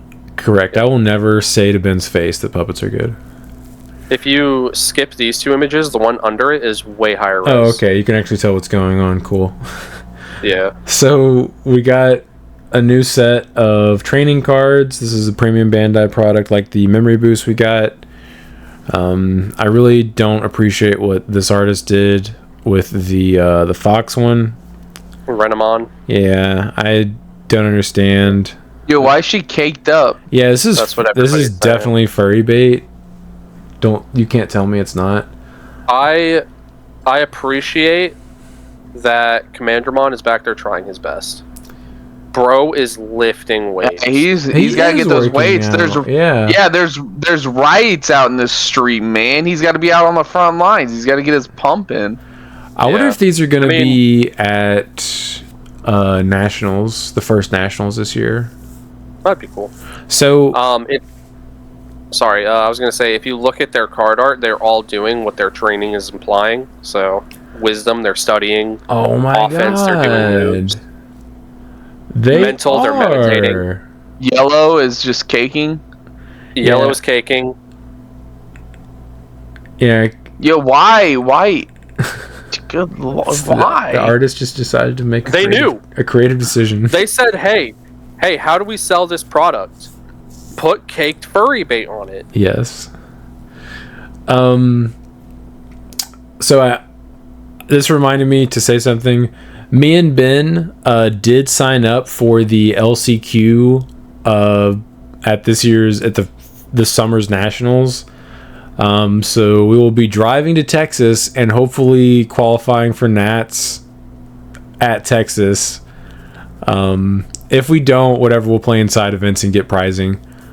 You guys are making the drive again? Yep, going to Dallas again. Oh no.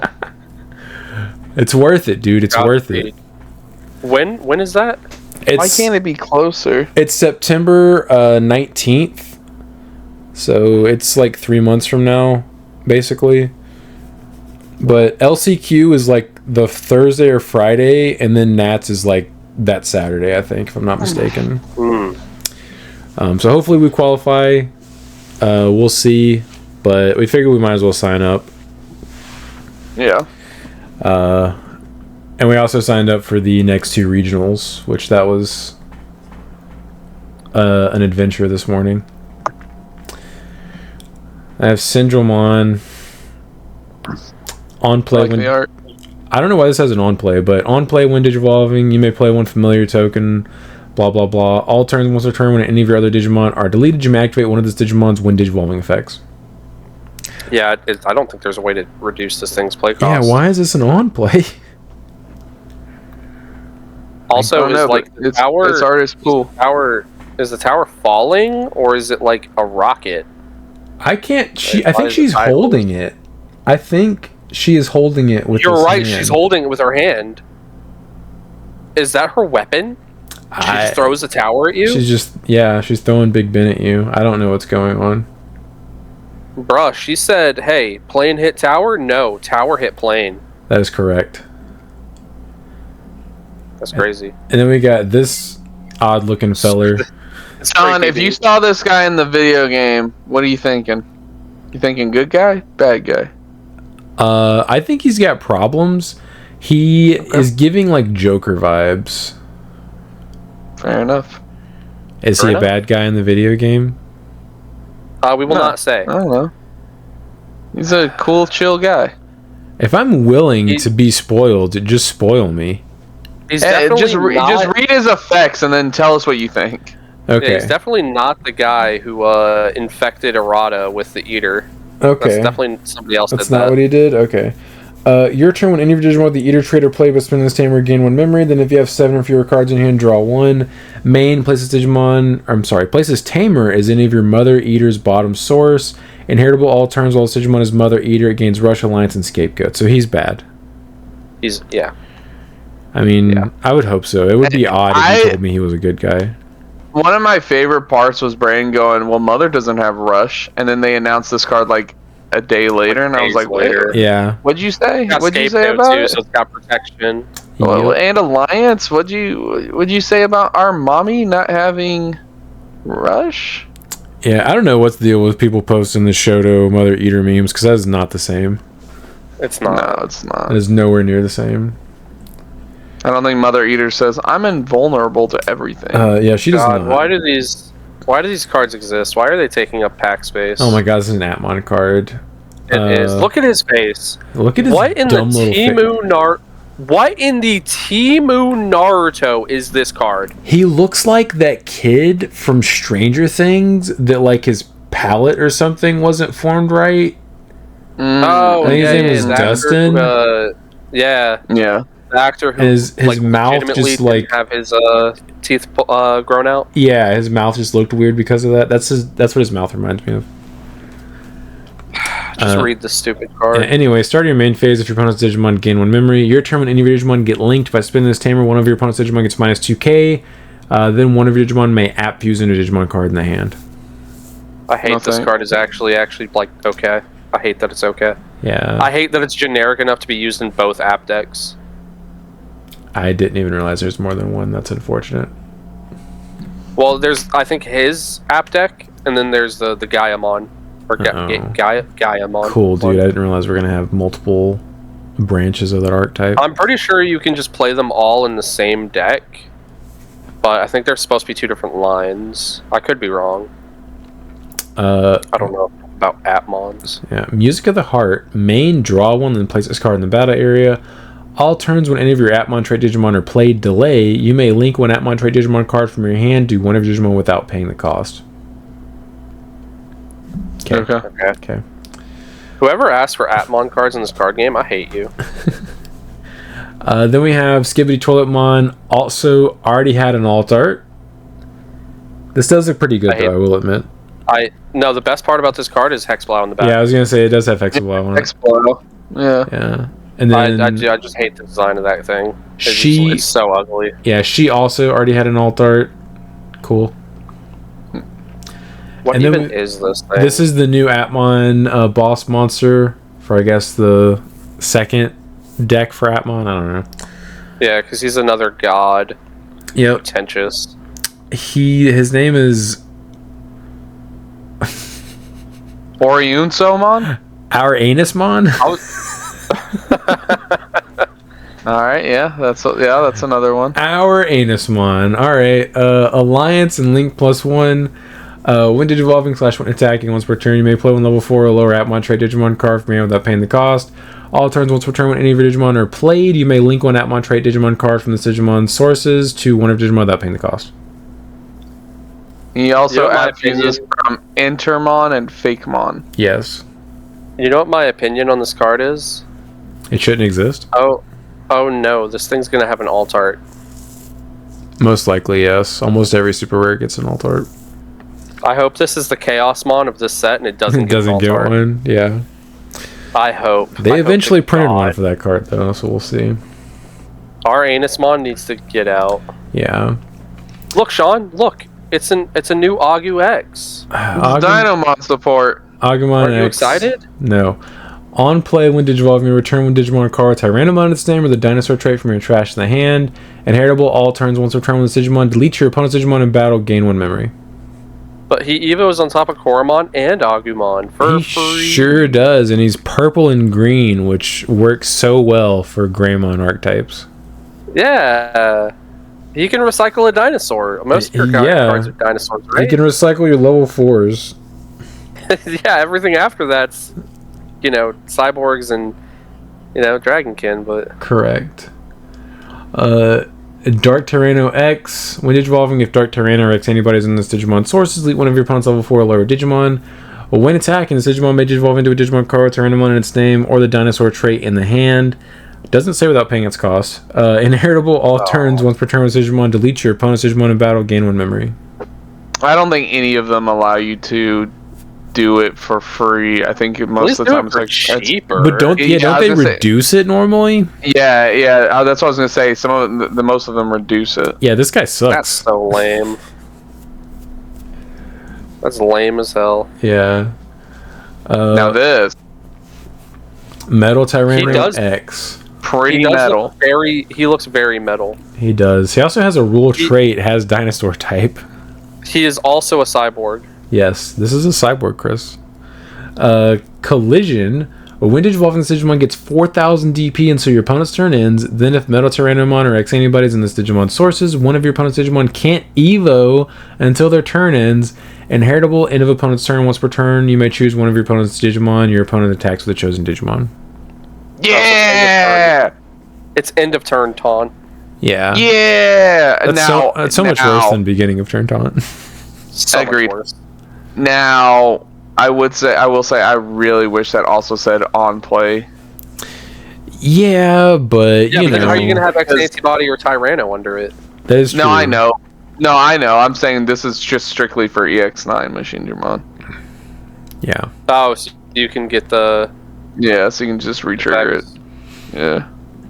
So, cool. Still pretty good. Yeah. It's okay. I like it.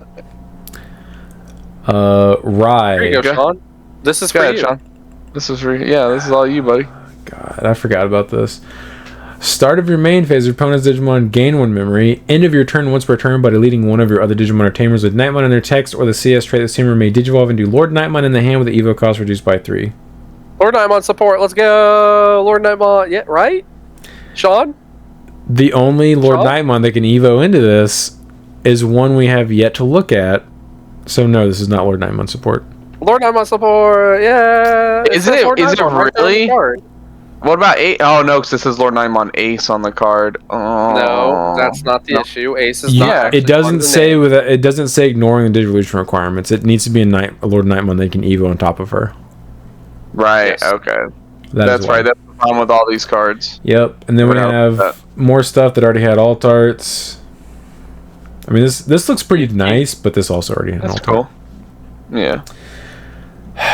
I keep forgetting this card exists because as soon as I looked at it, I was mad and just like erased from my memory banks. New Lord Nightmon, yeah! Yet another Lord Nightmon that is not even half yellow. Thanks, Bandai.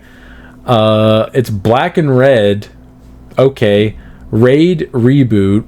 On play, when Digivolving, one of your Digimon gets 3000 DP until your opponent's turn ends. Then one of your Digimon may attack a player.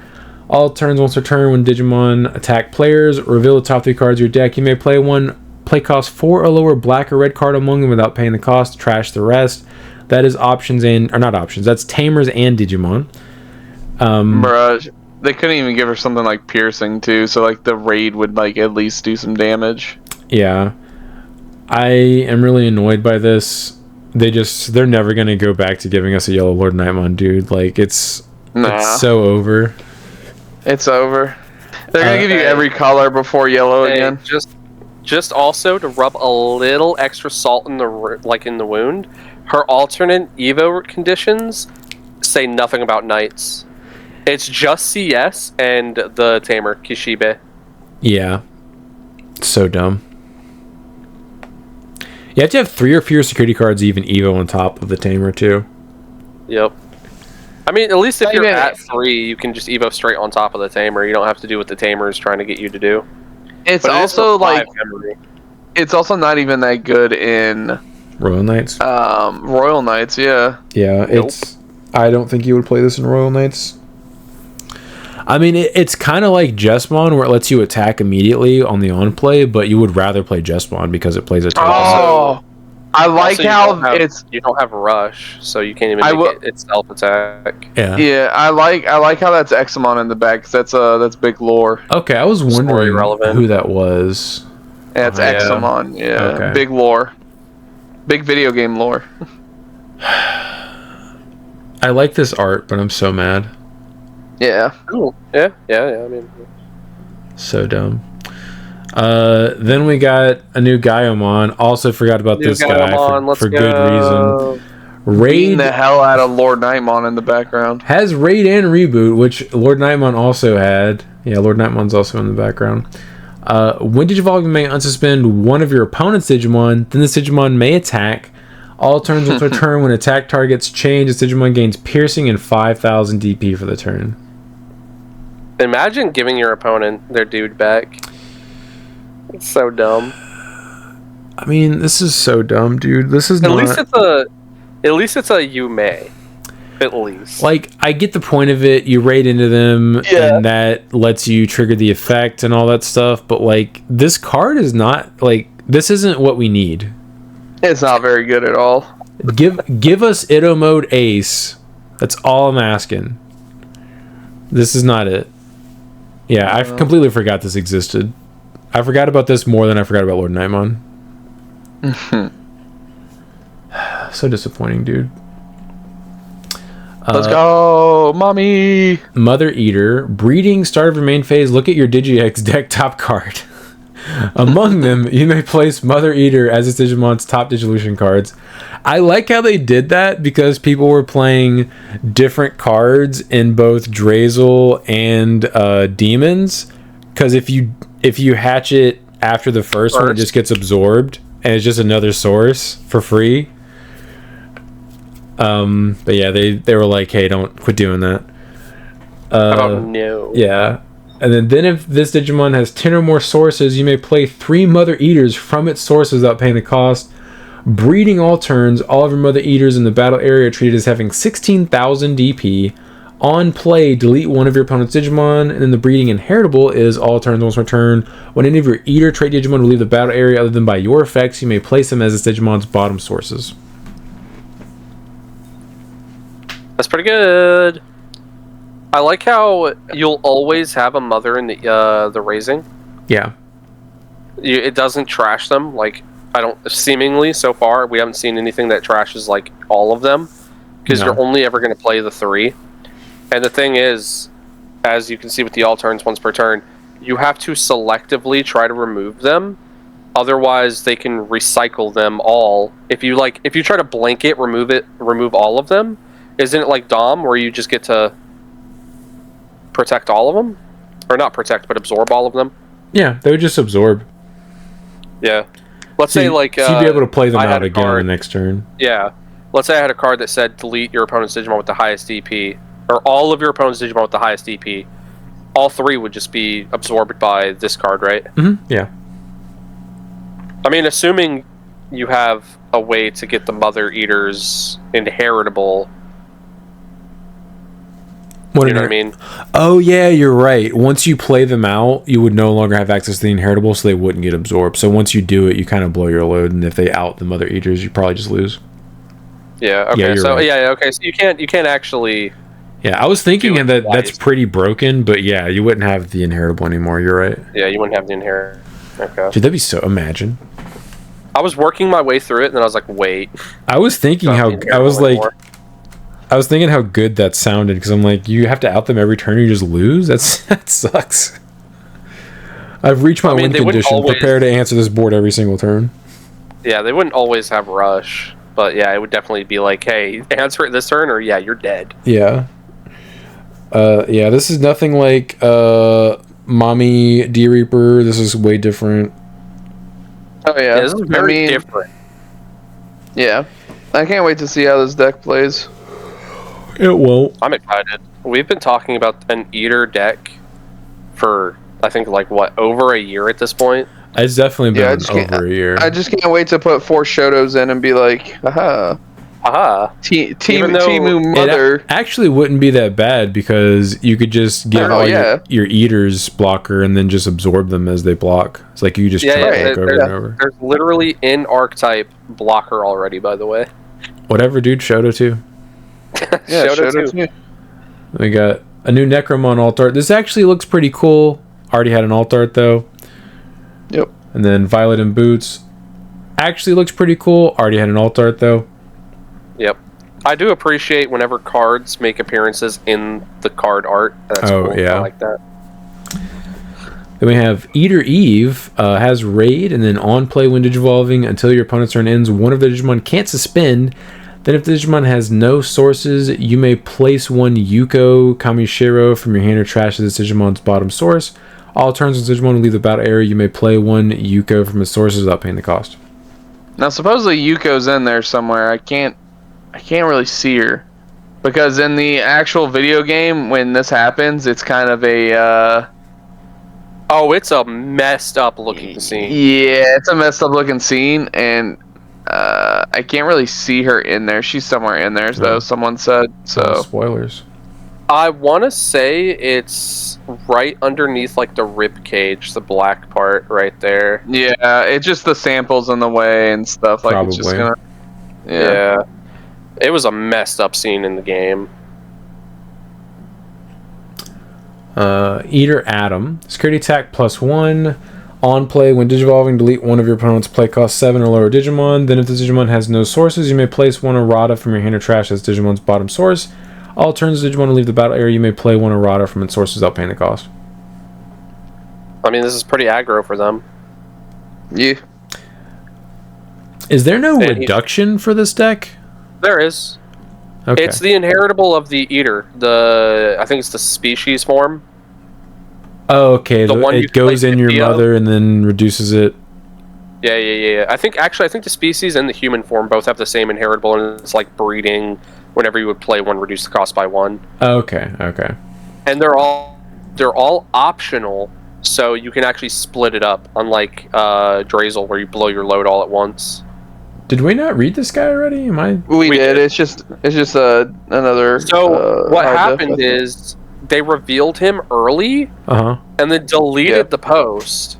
But it was already revealed. So, yeah, but he was already revealed. Obviously, okay. We're the internet. We took screenshots. Yeah. So that was the first revealed one. Then when they officially revealed him, that's when they put him in here a second time for some reason. Okay. You guys ready for some more disappointment? We just got some more reveals that dropped because we're recording after 7. Yep. Yeah, Rina Shinamiya, sorry. Start of your turn, if you have 2 or less memory, set it to 3. On play, one Digimon with Digimon in its name gets 3000 DP until your opponent's turn ends. Your turn, one of your Digimon with Digimon in its name attacks. By returning this tamer to the hand, that Digimon gains jamming for the turn. Okay, so if you do not have your BT21 Rinas, good luck never playing this deck, because it's going to be bad. Like, this is cool. I will say it's okay, because it means you can play less tamers. You don't have to max out at like 12 tamers. You can just cycle this Rina with your other Rinas by using their effect to bounce to you can keep going. Well, I just remember one of your biggest things was always like, I got to get my old force up by like 1,000 or 2,000 DP so it doesn't die to security. Hey, that was always one of your one of your biggest complaints. It was annoying having to waste evade on a check because you checked a Digimon that was bigger than you. Yeah, right. So jamming and extra DP so you can't be blocked out and stuff like that. But this is definitely, I don't think, what the deck needed. Yeah. Surprisingly, non-alt arenas are only $50. Only? Still only 50. Yeah. Yeah, this card... Okay, so if we would have gotten better top end, like, spoiler, the Old Force Ace that we're going to be looking at is kind of big butts, and I cannot lie. It is not very good, and if we would have just got a really good retrain of BT11 Old Force that didn't require you to have all 4 copies of Arena just to do the most aggro play out of your mind, maybe even give it proper protection other than just power crept evade. I feel like we could have done something here, but with how they did this, especially the Old Force is actually the most disappointing card. But the Arena's okay. I don't know what I'm really over. I might play this over Davis, because at least it's not bot decking my tamers. I think you would play this over. I think you just play 4 of this and 4 of the secret. I don't think you play 4 of this, because for every copy of 11 Rena, did I say 21 earlier? It doesn't matter. For every copy of 11 Rena you have secret rare Rena, you can only ever play 1 tamer from your hand, and as long as you have 1 copy of this Rena, you can just keep recycling it. So I think this is probably a 2 of. Anyways, you know what I'm really surprised the Old Force doesn't have? A burst mode. A T in it? You mean future mode?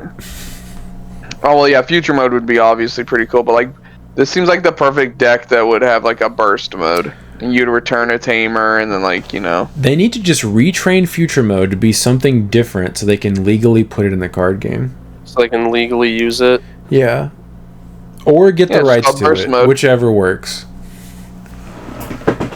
Yeah, so what's funny is me and Ben, when we both read this completely separated from each other, we read it individually, we both immediately thought it was an infinite combo.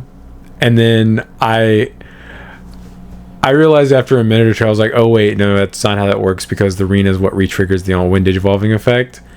And then Ben, after he read it, he was like, dude, you can go infinite with Old Force. And I was like, I thought the same thing at first, but no, it's the Rena that re-triggers the effect. Because I first read this, I was like, dude, so you just get one of these out and you just win? Yeah, right. Imagine. It's over. Imagine, yeah. It's over. Imagine. I drew a tamer, you lose, dude.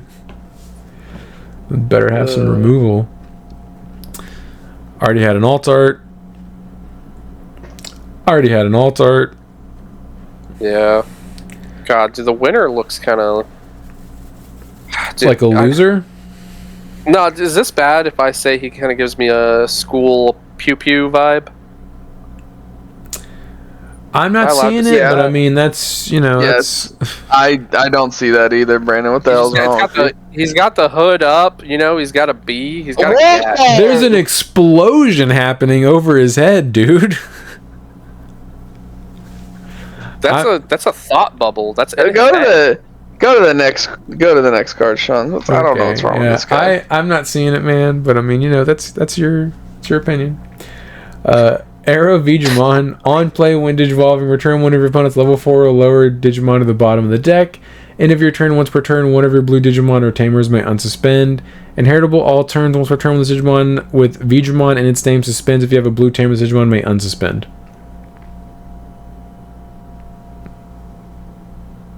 I mean, this is cool for its inheritable. I don't know if the end of your turn, once per turn, is ever gonna come up. I don't think you play this card. If you are passing turn with him, if you're passing turn even to level 5, you're playing the deck wrong.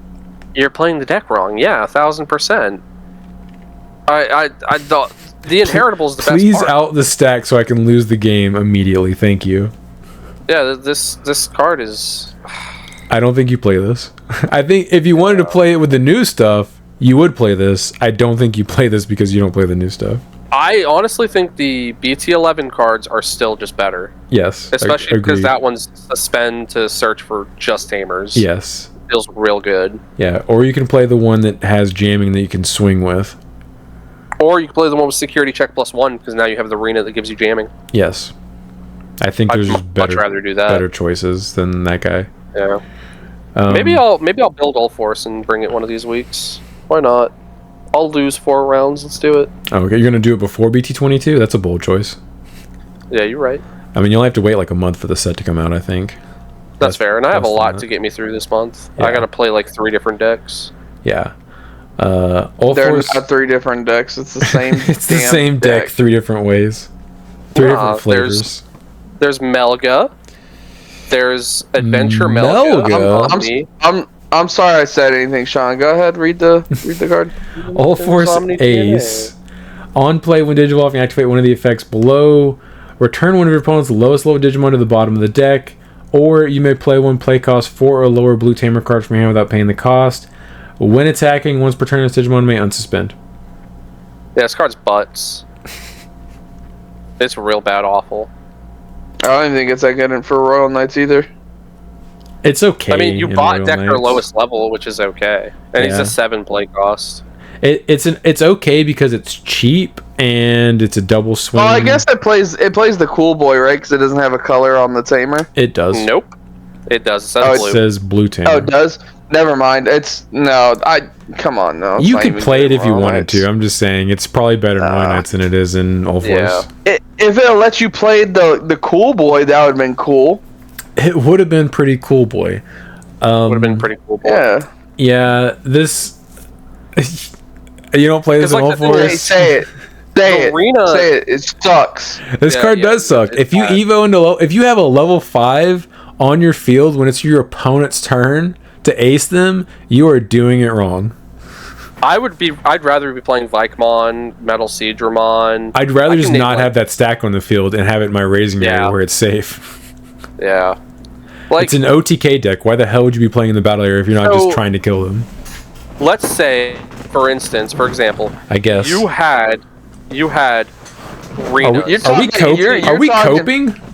You're talking too much. You're talking too much about this card. Yeah, I want to go to the next card. This card sucks. There is makes it even worse. We don't need it to be worse. Yeah, if you have BT11 Rena out, okay, you're only going to be able to activate his Wind Digivolvings, and you're like, what are you going to do? Sit there and like waste your turn? Yes, Brandon, we understand that. That's why we're trying to move on from this card. This card's bad. It's bad. It's bad. We already said that. Yeah, we don't need to go too in depth on how bad it sucks. Also, random Gamamon support? Question mark. God, stop ruining my set. What is going on with this year's sets, dude? Why is this BT15 all over again when they just slapdash a whole extra set inside of it? Except this time it's actually taking spots. Yeah, it's not part of the LM stuff. Kaos Gamamon. When attacking once per turn by placing one Digimon card with Gamamon and same from your hand as Digimon's bottom source, draw one inheritable jamming, because it's a blue card. Cool. Anyway, Wezen Gamamon. On play when Digivolving by placing one Digimon card with Gamamon and the same from your hand as Digimon's bottom source, it gains blocker and 3000 DP until your opponent's turn ends, inheritable piercing. Because it's green. Cool. Because it is green. I hope you Gamamon fans are happy. Yeah, all two of you. Yeah, Josh and then whoever else. We have Medusamon. This looks better than the alt art we have. Agreed. This looks pretty sick, not gonna lie. Yeah, I mean, nice. It's definitely the best looking one. Yeah. Another appearance of War Greymon. Yes. Although they both already had alt arts. Like, why couldn't this be the 4-cost one? Like, why did they... Yeah, I agree. Such a waste. Then we have Intermon. Alliance. On play when Digivolving may link one level 4 or lower Digimon card from your hand to this Digimon's sources to this Digimon without paying the cost. Your turn once per turn when this Digimon gets linked, you may play cost 4 or lower Digimon card with that Mon trait from your hand without paying the cost. When linking to one of your opponent's Digimon, give minus 4000 DP for the turn for each of your Digimon with the Atmon trait. I feel like there's a better way to word that, but whatever. Yeah. Sure. To one of your opponent's Digimon, give minus 4000 DP. So this is the other level 5 for the app fusion for the level 6. Yeah. And then we're going to get to the next one here in a second. Fakemon. Fakemon. A retail. On play when Digivolving may link one level 4 or lower Digimon card from your trash to this Digimon sources to this Digimon without paying the cost. All turns once per turn when this Digimon will leave the battle area, you may play one of the Digimon's link cards without paying the cost. Inheritables, or not inheritable, sorry. Link effect is Scapegoat. Cool. I hate these cards. I don't like we're giving it the Scapegoat. Yeah. Vegemon. End of your turn once per turn by placing 3 Digimon cards of version 2 trait, blah blah blah blah blah, inheritable piercing. This is like the Sukamon and stuff from the EX9. Right. Vademon has Fragment 3, and then when Digivolving / when attacking once per turn, de-evo one of your opponent's Digimon, then by trashing this Digimon's bottom face down source, return one of your opponent's play cost 4 or lower Digimon or Tamers to the hand. Inheritable opponent's turn, once per turn when one of your opponent's Digimon attacks, you may change the attack target to this Digimon. Cool. Bad. Okay. Very interesting to have a Tamer interaction in black that's not deletion, it's bounce. Yeah, it's very strange. Yeah, this doesn't, besides playing version 2, this doesn't have a deck that it would go in, but okay. Right. Then we have... You can just skip over it. Okay. We have high qualities of it. Good. Both of them. Karimi Detective Agency. Is this where that weird Alphamon lady worked? Yes. Yes. Okay. Main reveal the top 3 cards of your deck. Add 1 CS trait card and one to the hand. Return the rest to the bottom of the deck. Then place this card in the battle area. Main, delay, gain 2 memory. Archetype specific, mem boost. Yeah. Good. I like how they made it 2 colors, but then said while you have a CS trait Digimon or Tamer on the field, you can ignore the color requirements. Like, why is it 2 colors? Is that just because it's Alphamon's colors now? Yep. Skip it. Okay, yeah, good. That's blurry and in Japanese. A new Alphamon. Reboot and blocker. On play when Digivolving, when attacking, not once per turn. One of your opponent's Digimon gets minus 5000 DP for the turn. All turns once per turn when this Digimon suspends. If Kyoko is in the Digimon's sources, or if the Digimon's stack has 2 or more same level cards, it gets 3000 DP until your opponent's turn ends, then this Digimon unsuspends. Yeah. I feel like they're kind of fumbling the ball with the CS archetype. Am I the only one getting that? It's hard to say. I mean, it's gonna be like the biggest toolbox we've ever had, dropping what are the level all 5s? in one set. Like, what are the level 5s? Basically, every card in this set, every level 5 in the sets. Are you sure? Because they keep flooding it with apps. They keep flooding it with DM. The 5s are like some of the first ones we saw, I thought. No, it was the 3s and the 4s. Oh, I don't know. Maybe Okuamon. Maybe that's the part that you have to toolbox, is just playing random level 5s. For real.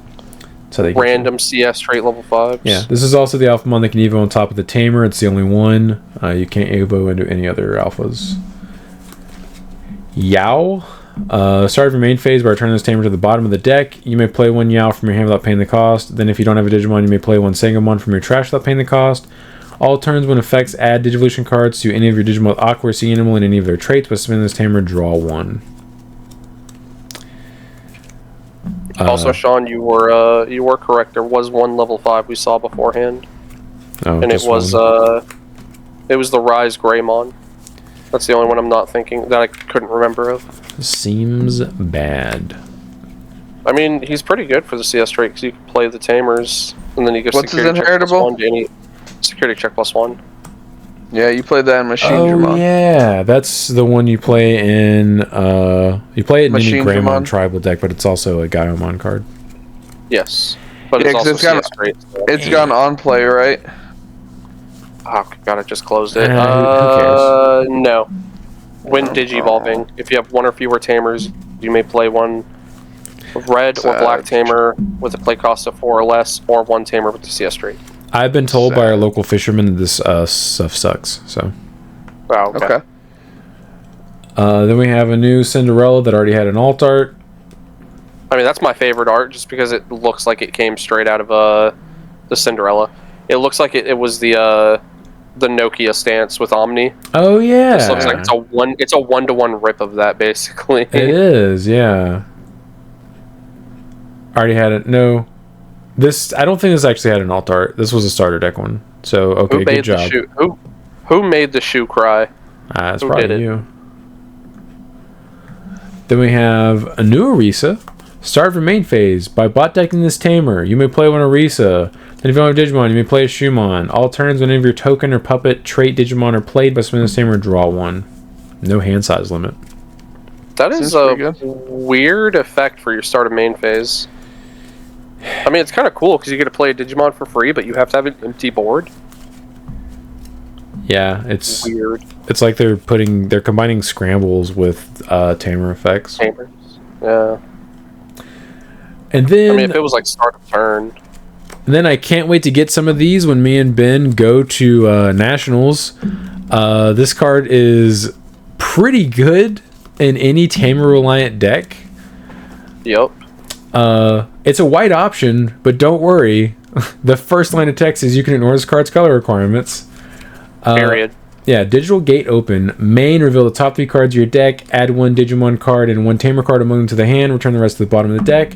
Then place this card in the battle area. Main delay. You may play 1 Tamer card with the same color as any of your Digimon on the field from your hand without paying... with the play cost reduced by 4. Security effect. You may play 1 Digimon with a play cost 3 or less from your hand or trash without paying the cost, and add this card to the hand. Now, correct me if I'm wrong, but it has to be an exact color match. So if it's a dual color Tamer... No. Oh, so if it's red, you can play a red-blue Tamer? Yes. This is real good. Okay. If you have a red-green Digimon, you can play a red or green Tamer. Okay. If the Tamer's multicolor is what I'm getting at. Yeah. Okay. It is both... That's real good. Yeah, it is both a... Whatever color the Tamer is, if it's dual colors, it's both that color and the other color. It's not just like... It is... Yeah. It's not also. Or... Gotcha. I can think of a way to word it, but yeah. Yeah, I wonder how they're going to give this out as a... It's probably going to be in a tournament pack. Tournament pack, yeah. Shortly after. It's going to be a store pack. But the ones from the Card Fest are going to be expensive. Yeah, because it actually says where you got it from. Well, it's not just that. It's going to be the first printing of this card, and this card is going to be very good in Tamer Reliant decks. Well, yeah, this makes Hunters better too. This It improves any deck that plays Tamers. The first thing I thought of was Shine. Yeah. I mean, this is just... I would love to play this in Shine. I just don't think it's going to be a legal card until they find a way to circulate it around. We'll see, Kind of like they did with the what do they call it? The promos we had a while ago. If I couldn't play Wicked God Descends, you can't play this until it's legal. Yeah, if it's tournament legal, which I think it will be. It won't be till I can get some too. You don't know. I don't know. I see a little part of the card that says Sean can't play this in his deck. I don't see that anywhere written on the card. Weird. Yeah, it's right there. Strange. That's because you don't have your glass. That's why. It's crazy. Yeah, I don't have my glasses on, so that must mean I can't see, right? That's how that works. Unique emblem. Main, you may play one Sangomon or Yao from your hand. Place this card in the battle area. Your turn, when any of your Yao suspend, delay. What if Digimon with Aqua Sinnoh when any of its traits may digivolve into Aquatic or Liberator trait Digimon in the hand with the EVO cost reduced by 3? Yeah, I love cards that require multiple other cards to set up. That do means, anything. That means they're good. I mean, what we could see going forward is cards like that are for our very specific archetypes that we've already gotten. For example, the crests. Like, this could be like, oh, the Crest of Courage. It supports Greymon, and you can do Greymon stuff with it if you have a tie on the board. But, yeah, this is whatever. Yeah, this card sucks. Marine Bullmon. Hand main if you have Yao by placing one Shellmon from your trash to any of your Sangomon's bottom source. It digivolves into this card for Digivolution cost 3, ignoring requirements. Decode. Level 4 with Aqua or Sinnoh any trait. Then inheritable end of attack. Once per turn, you may play one level 4 or lower Digimon card with Aqua or Sinnoh and any of its traits from the Digimon sources without paying the cost. That's kind of okay. I've been told by our local fisherman, all these cards suck. Okay, fair enough. Arimon, Decode, level 6 or lower with Aqua or Sinnoh and any trait. When digivolving, you may play one of each level 3, 4, and level 5 cards with Aqua or Sinnoh and any of their traits from the Digimon sources without paying the cost. When digivolving / when attacking once per turn by placing one of your other Digimon as Digimon's bottom source, return one of your opponent's Digimon to the bottom of the deck and this Digimon on suspense. Does this thing straight up play 3 other Digimon? Potentially, yes.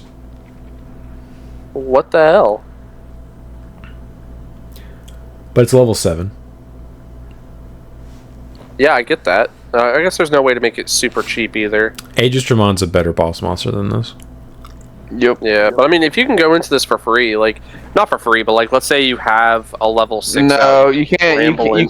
You can't give any of them rush. Aegisdramon just kills you. Yeah. That's fair. Puppet emblem. Man, you may play one Shumon or Orisa from your hand, then place this card in the battle area. Hand or trash. Your turn, when any of your Orisa spin delay, one of your puppet trait Digimon may evo into a puppet and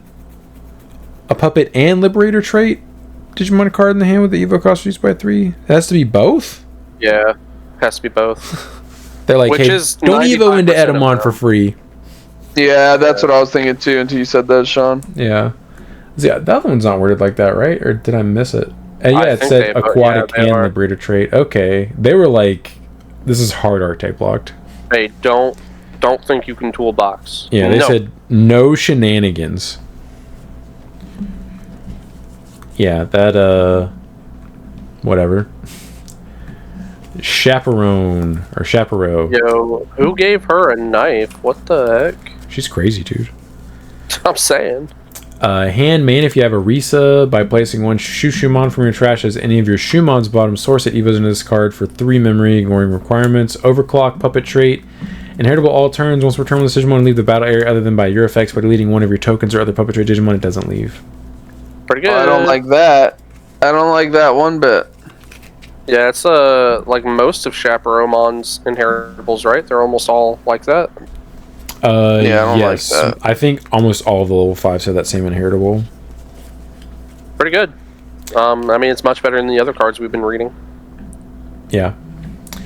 Then we have Puss in Boots. No, that's Banderas. Puss in Boots?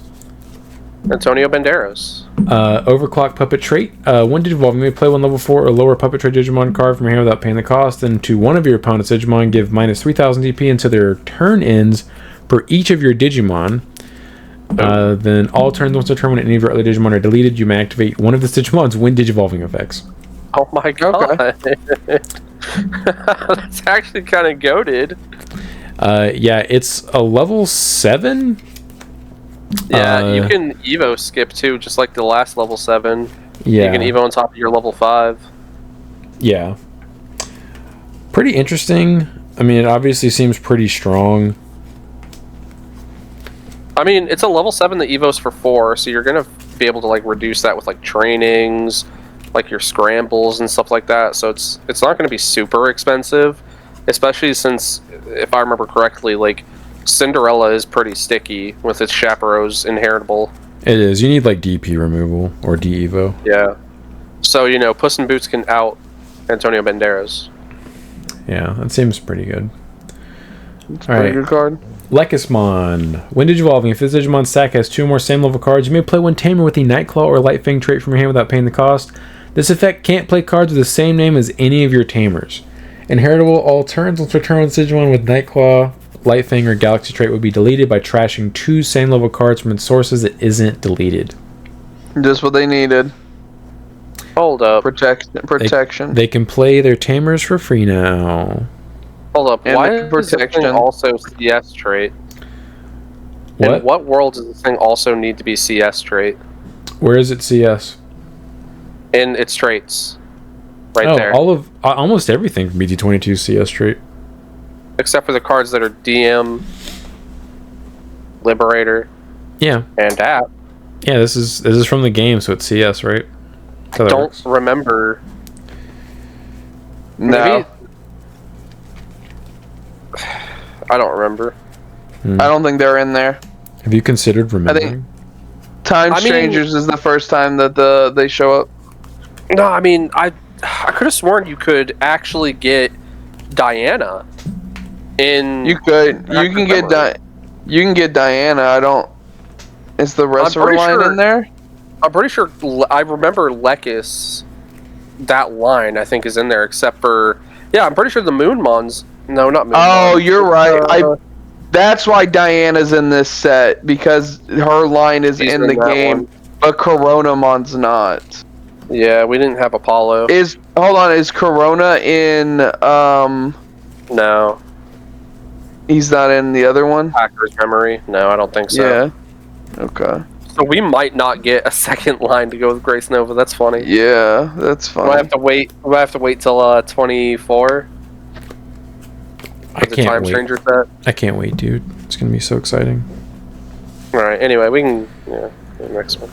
Cressamon. Jamming. When Digivolving, draw one and trash one card in your hand. Then its Digimon stack has 2 more same level cards. One of your opponent's Digimon or Tamers can't suspend until their turn ends. Inheritable, all turns once their turn with Digimon with the Nightclaw, Light Fang, or Galaxy trait will be deleted by trashing 2 same level cards from its sources that isn't deleted. Man, multiple, huh? Turn, Jesus. Source Strip gonna go dummy hard against this deck. Yeah, I mean it always has. Yeah. Cool. Then we have these cards. Already had alt arts. Thanks. These cards already had alt arts. Thanks.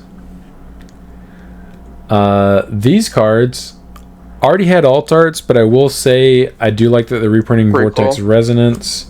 Yeah, Secret Rare was bad. Still one of the worst secret rares in my opinion. So that's because all the Liberator decks suck. I feel Eventually. eventually this is going to see play, and it's currently like a $25 or $30 card without seeing play. Yeah, it's always been there. It would be nice if they printed it in something that's more circulated, because this is a premium Bandai product, but hopefully they'll do that in the future. I just noticed Cool Boy is up there with Zomekamon. That's adorable. He sure is, dude. I love Omekamon. Do you? I do. Alright, then we have Sayo. This is Your second secret rare. Yeah, secret rare. Start of your main phase, your opponent's Digimon gain a memory. Your turn, when one of your Digimon with 2 or more same level cards in its stack attacks with sitting in this tamer, Digivolve it into a Digimon card with a Nightclaw, Lightfinger, Galaxy trait, or CS trait in the trash with the Evo cost reduced by 2. Oh, you mean it's not like Winter, where you get to, Evo from your security for no reduction? Correct, because that archetype was dead on arrival because they didn't give you any type of reduction. At least they archetype locked it this time, which is what they should have been doing. Should have always done. They did. Yeah. Seems cool, I guess. Seems pretty cool. Altart, Auranismon. Can't wait to pull this and want to kill myself. Altart Errata. This was one of the pictures they showed us in the... Yep. Whatever it was called. Very good looking. Yeah, the Pokemon Presents they gave us. Super cool. Yeah, and then we have an SP Errata, which proves it's Dia support, because there's actually a Diaboromon there. Didn't need to see Dia on it to know it was Dia support. The mystery is solved. Then we have Leopard Ace. Looks pretty cool. He's fighting Alphamon, I guess. He is. Yeah. He's fighting a lady. It's a lady. And then we have Jim Kin. Cool. Jimmy Kin! Just ignore the Y at the end of his name. Yeah, Jim Kin. Okay. Yeah, I might unironically build that deck for fun. And then we have the Altart for Nokia. You know It's what adorable. that means? That means that the Altart of the Omnimon is going to be the one where he's standing there with the Nokia under him. Or Yeah, that's gonna be SP. yeah, or it's gonna be the SP. I don't think they would have revealed that as the SP. I think people would have absolutely... You know what? Don't count your chickens. I will need all of the copies of this, and it's going to really, really suck. I'm going to have to pay so much waifu tax. You are, dude. Yeah, if that Omni picture is the SP of her, you're gonna be really sad. It would make more sense that it's 100%. hers than Omnimon, because she is the thing closest to the camera. Okay, but hear me out. Counterpoint. Look at the Syndromon. Syndromon's Altart from that premium Bandai was her with the tamer under her. I mean, that is a good point. However, that is a separate product. I will say they done goofed again. Gabumon is on the red side and Agumon's on the blue side. No.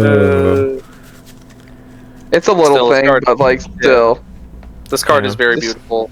It looks very nice. Swap it. Yeah. Yeah. God, why did they have to make it a 5 play cost? They couldn't just make it 4. Because it's too good, dude. They've learned their lesson. I mean, I bet you if they could go back in time and reprint BT16, those dual tamers would all be 5. no, they would also 100% have the exact same. Yeah, if you have one or fewer Digimon. restriction. Yep, Yeah. it would. 100%. They definitely goof for that.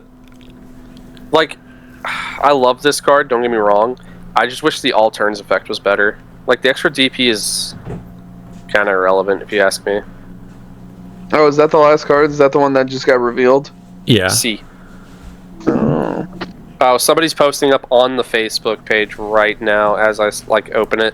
People are complaining that this card right here, this art they revealed, is going to be the SP. Yep. I think it could be Omnimon's Altart. No, that's not Omnimon's Altart. That's the SP, man. Come on, dude. They also did announce that Be those are going to be mad. some sleeves. Yeah, you can get those as sleeves as well. You can. It'll make you feel a little bit better. When I don't have it, Yeah. we'll see how good I feel. We'll see. Might have to prioritize buying the mat and ties first before I You need to. Nokias. Just buy them. Buy them now. Yeah. Paying for. Make poor financial decisions. They have technically gone down, unless this is just a really bad first seller. You do realize if anybody, No, I mean, they've gone down. if anybody anywhere does Tops with anything it. with that deck, they are gonna get bought out. Yeah. Yep. You're playing with fire.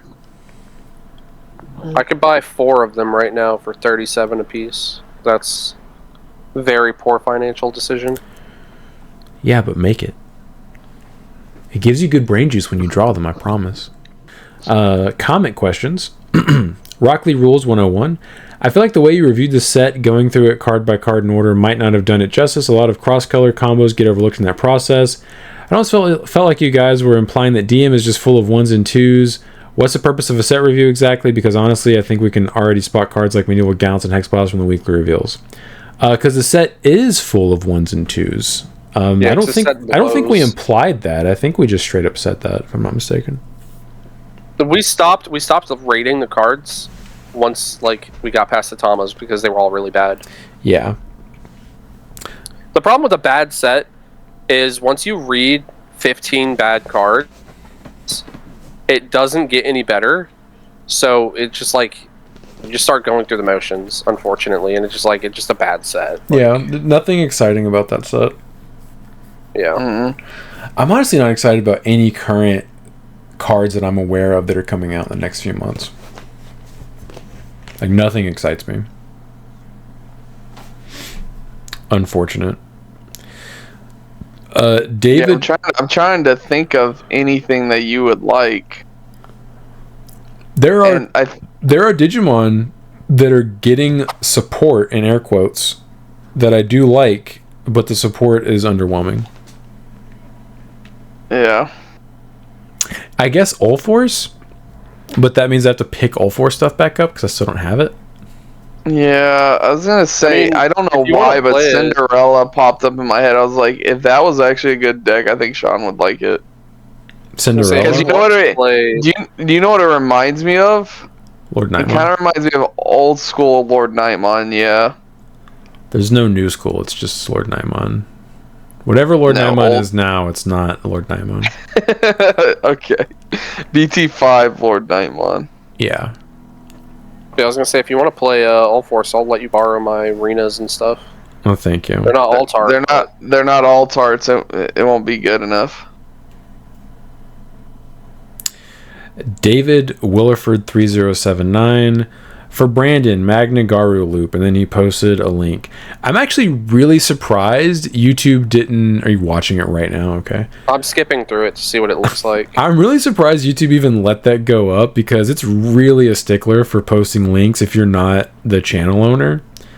Yeah. I don't have any filters in place. YouTube just automatically is like, yo, no. So, from what I'm understanding, it's abusing Sagittarius with cards like EX4, not EX4, EX1 level 4 Garu. I think it's that one. Unsuspends? It's the one that plays a mat. Oh, I'm thinking of BT1 Garu, sorry. So the whole concept of what I'm seeing here is you play all of the mats that are 3 cost and lower, including the starter deck 2 cost blue one. Okay, that sounds awful. You swing with Sagittarius. It allows you to play a mat. The Sagittarius sees the mat being played, which lets you Evo into a level 6 for free. And it's going into the Magna Garu, the Armor Form promo, I think, the one that's blue-yellow. Yeah. And then that one tucks itself into security, so you can keep doing it over and over again. And you can just keep going into level 6. Did they not make it once per turn? I'm watching it right now. I haven't seen the full combo. We would need to just read the card. Do I need to look it up? Yeah, if you want to pull that up while I'm... That would be a bit of an oversight. It's promo... I know he has Armor Purge or something like that. Yeah, it's not a once per turn effect. Yeah, so when Digivolving... Oops. They need to start doing what Konami did and just make everything hard once per turn, because they're like, we know what you sickos are going to do with this card. Yeah, okay, so it's end of attack by placing this Digimon's top stacked card as your top security card. This Digimon or Tamer unsuspends. Now, what I need to look up is if EX1 Garu is a once per turn. Because if he's not a once per turn, that's also going to be a linchpin of why that card could be potentially busted. When attacking once per turn. Okay, so that is once per turn. So it is based on how many mats you'll be able to play in a turn. But I mean, if you're playing super cheap mats, Yeah, like that makes sense why they're playing the 2 cost. And then you could also play any Garu as your top end. You could play Ancient Garu to play them for free. They could You can also play, you can play BT15 Melga. They could also play Digital Gate Open in the deck. You can play Digital Gate Open. This is way too much Garu talk. It's killing me. Good point. Moving on. The problem is Fargo the gameplay that's being showcased is he's facing against Puppet Nightmon, Chessmon thing. And I just don't... It's kind of one-sided, obviously. Yeah. Fargo Wilta. This set's pretty goated in terms of the art IMO. Yeah, the art's fantastic. I really love the Chibi SPs. I hope they continue to do that. Because I love chibi stuff. I don't know why. It just gives me good brain juice. But yeah, the set, mechanically, hot garbage. Yeah. Pretty cards, though. Yeah. JD1391, quick note here. The site admin didn't update the regular art because they posted the corrected text on social media. Something very similar happened to the last Heavy Metal Dramon, in which they got the text wrong the first time they posted it, but the card came out with the corrected text. He's talking about the Alter S, but unfortunately, the card is wrong. Yeah, the card's wrong. All printings of Alter S have the wrong text on them. Shout out to the translation guy. Yeah, I was very upset when I got my copies of the alt art, because luckily a couple people in our locals pulled them and I was able to get them from them. It is the incorrect text. Satch. Liam McCown 8369. God, the set is so ass, man. The whiplash between this set and how solid BT22 looks is insane. Yeah. Even BT22 looks it's like above average, but it's like filled with compared to EX9. Yeah, it's awesome. Yeah. Oh yeah. Oh, for sure. Thank God this set's only going to last like less than a month. Yeah. My biggest problem with 22 as a set looking right now is they have flooded it with so many cards that are just not the video game. Like, I know you can have sets that like support multiple things. Yeah. But I've been looking forward to this set specifically for years, and to finally have it, and they flooded it with Liberator, Puppet, App DM. Like, it honestly just feels like a slap in the penis. Yeah, those don't feel good for those of you that don't know. I don't need them going like this with EX7 in my BT22. I'm really upset that they continue to print DM cards. That I hate the mechanic. I hate it more than Cross. I said this at the pre-release Friday. I hate the mechanic more than Cross, and I really hate Cross. Strong words. I hate the mechanic for a different reason, though. I think Cross is unbalanced. I think the DM mechanic is just stupid, and I hate it. Sean, what is up with your channel members? I'm reading the next two comments. Yeah, you know. Some of my best friends are also puppet copers, so you know. Puppet copers. Yeah. I hate also the training effect. You're blind pulling off the top of your deck, and sometimes it's a card you actually want to draw, and you're like, damn it. It already pissed me off 3 times for our sealed event. I can only imagine if I was playing a whole deck of it. Yeah, like either game 1 or game 2 versus you. One of the first times I triggered training, I bot sourced off the top of my deck one of my 2 aces, and I was like, I'm pretty sure I lose this game because of that. Thanks. Yep. It should give you the option. It should be like, look at your top card of your deck. If you don't want to do it, don't do it. You don't have to, but you can just look. You may place it, otherwise place it on top. Yeah. All right. Jack Shintako 4965. Thank you for being a channel member.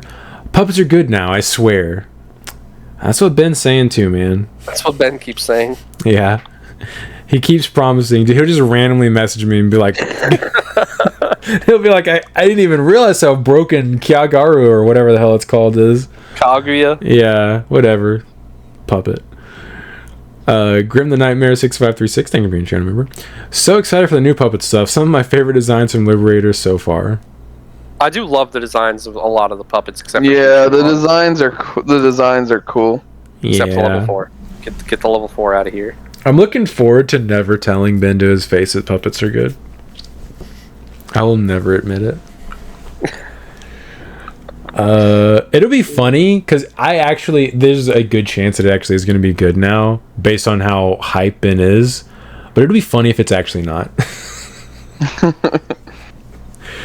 Dauntless Odin 5648, the BT22 Mirai doesn't do anything till next turn, question mark. It is on play trash something and draw 2. Masse wants trash set up anyway, and the Searcher Mirai recycles itself to play the more expensive Mirais. As far as rebate tamers goes, it's one of the better ones, IMO. You don't need your trash set up for Maste.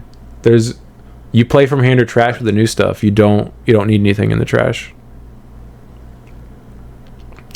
And it doesn't do anything besides drawing 2 cards, like the playing a tamer. It's just the start of main phase effect is like you said, it should be like Kari. It should be end of turn. Yeah.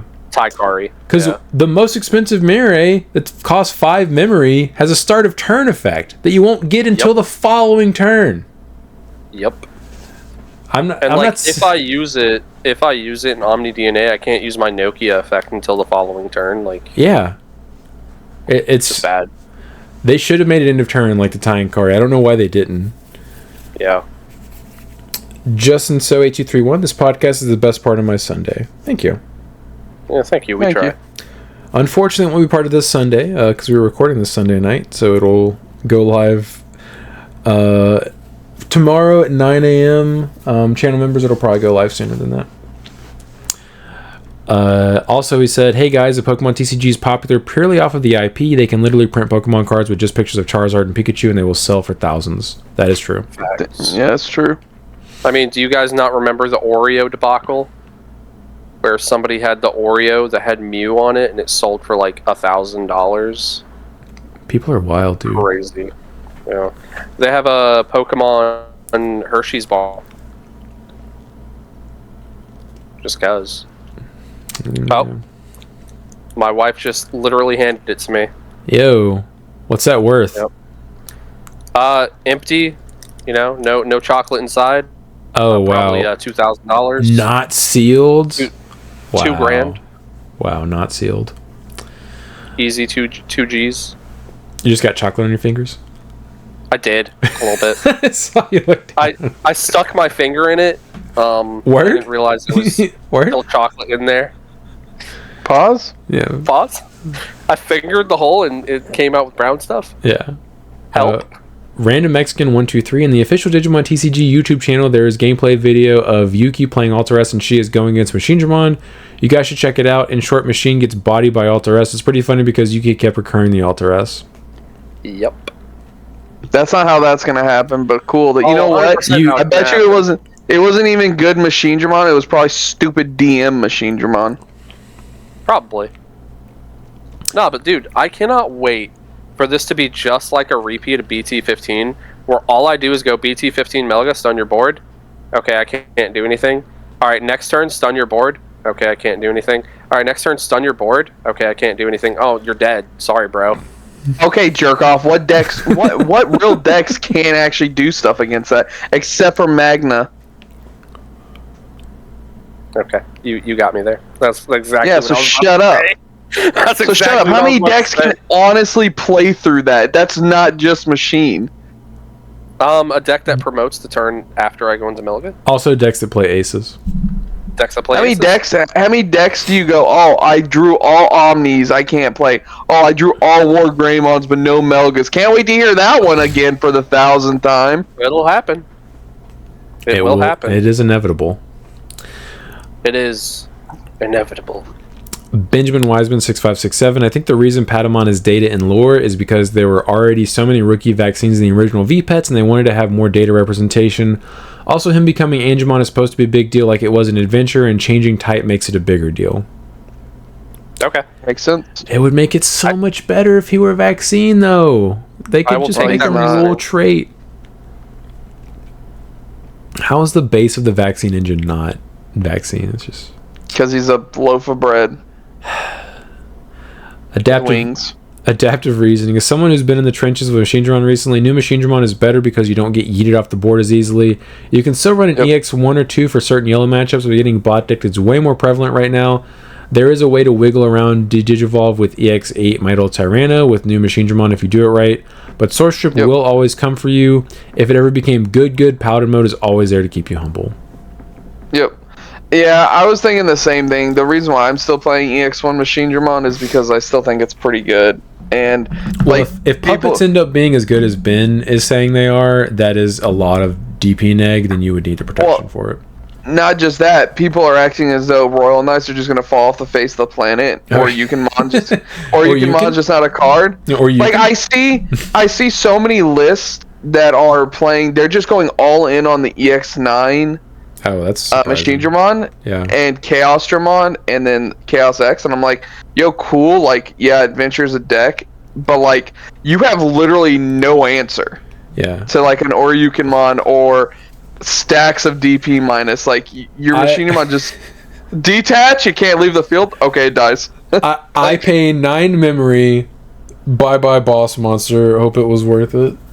Yeah, like, I agree, I've completely cut out Chaos Dramon.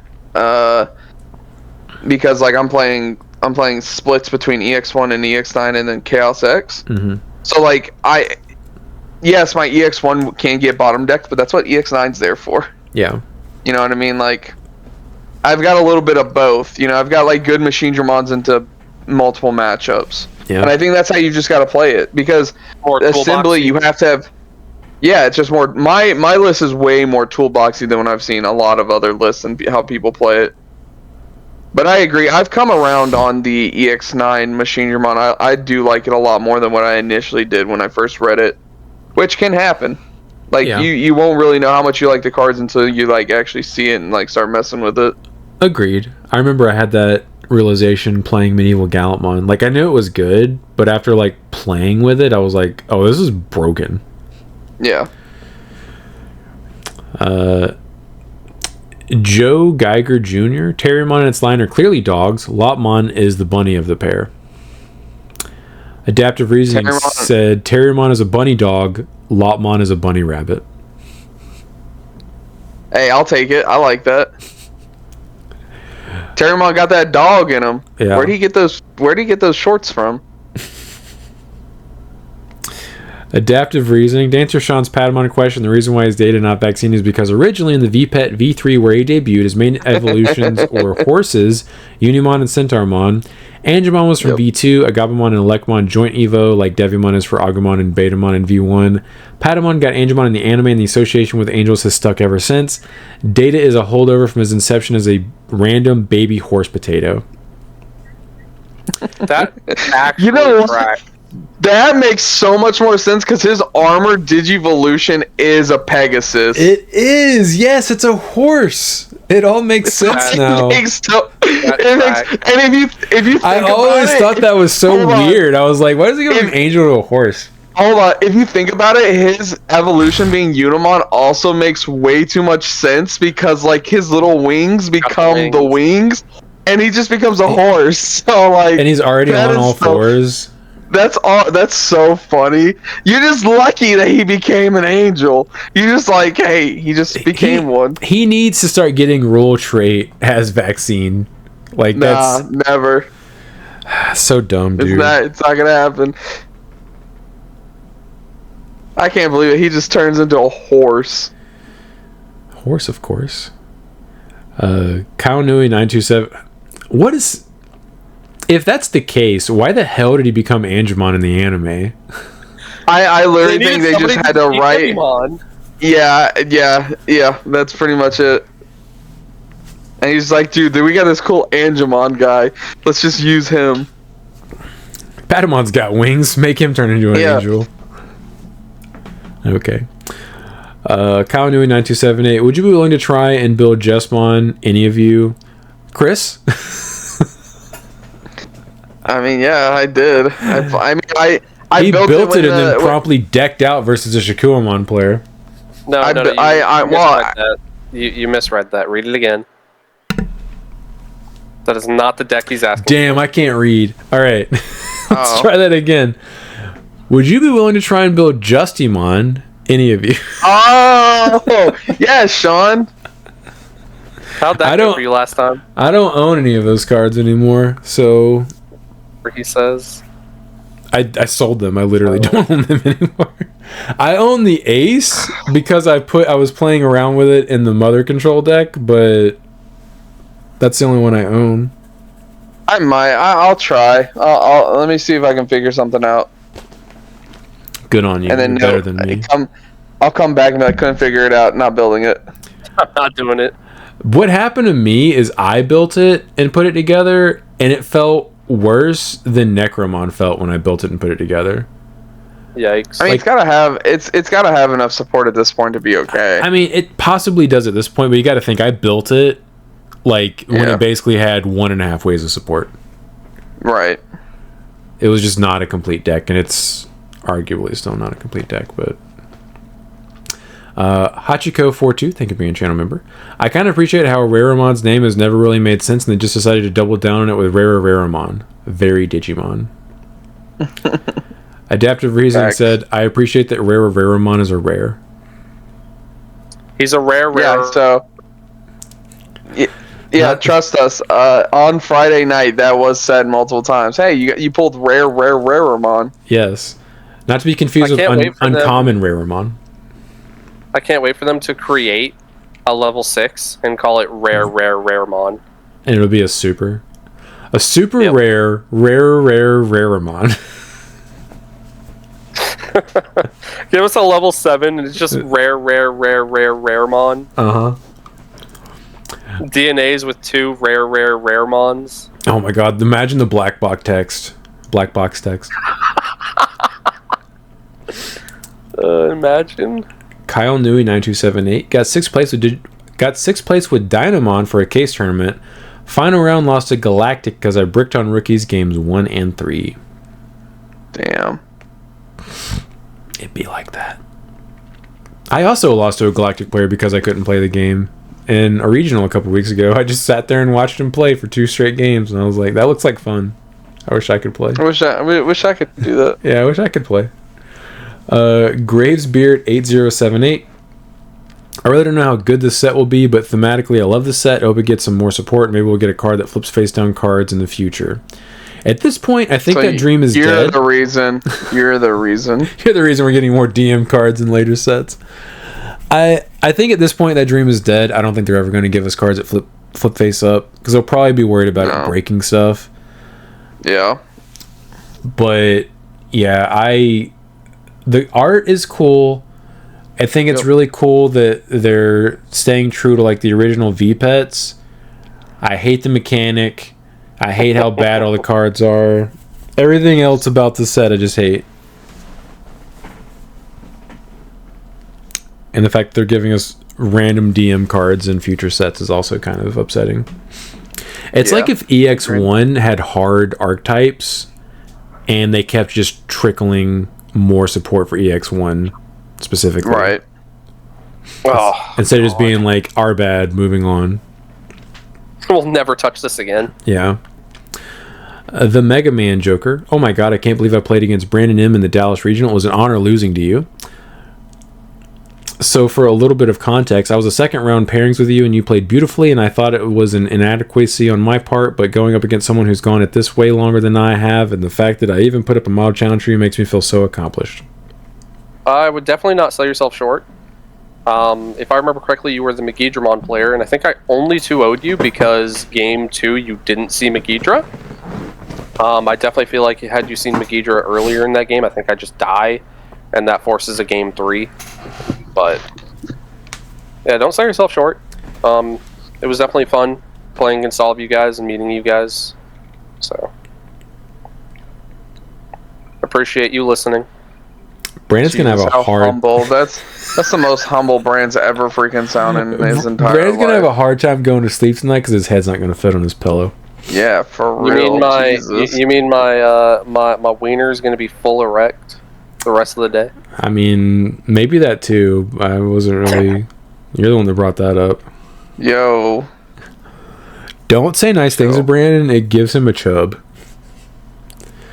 Hey, Listen, nothing gives me the chub harder than when we were at that regional and that guy told me he hated Chris.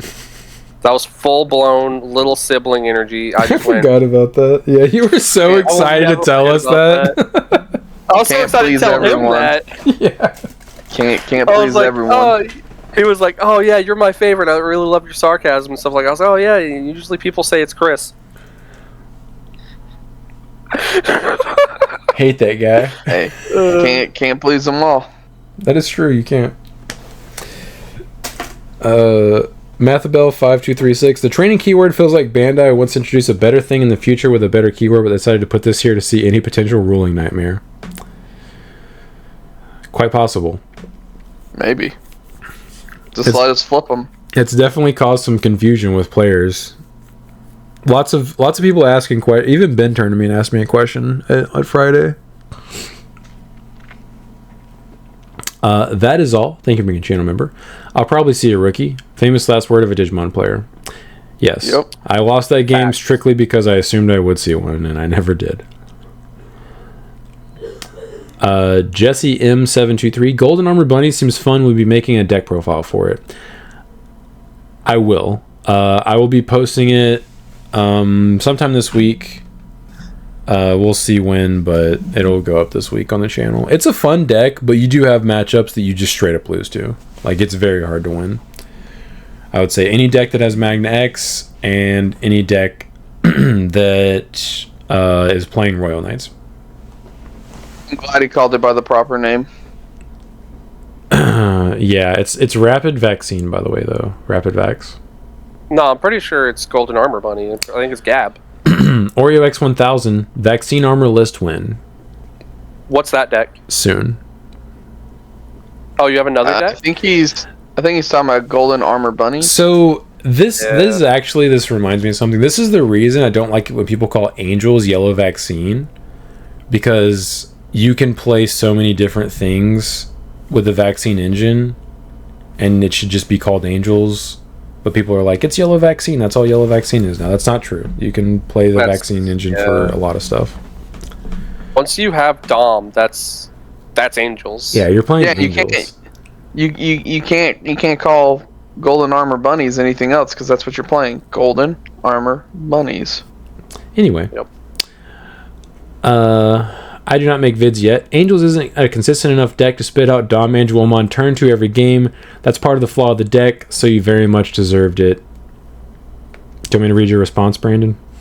I will read my response. My response was, consider yourself lucky that you haven't played against Sean and Ben's turbo-optimized lists.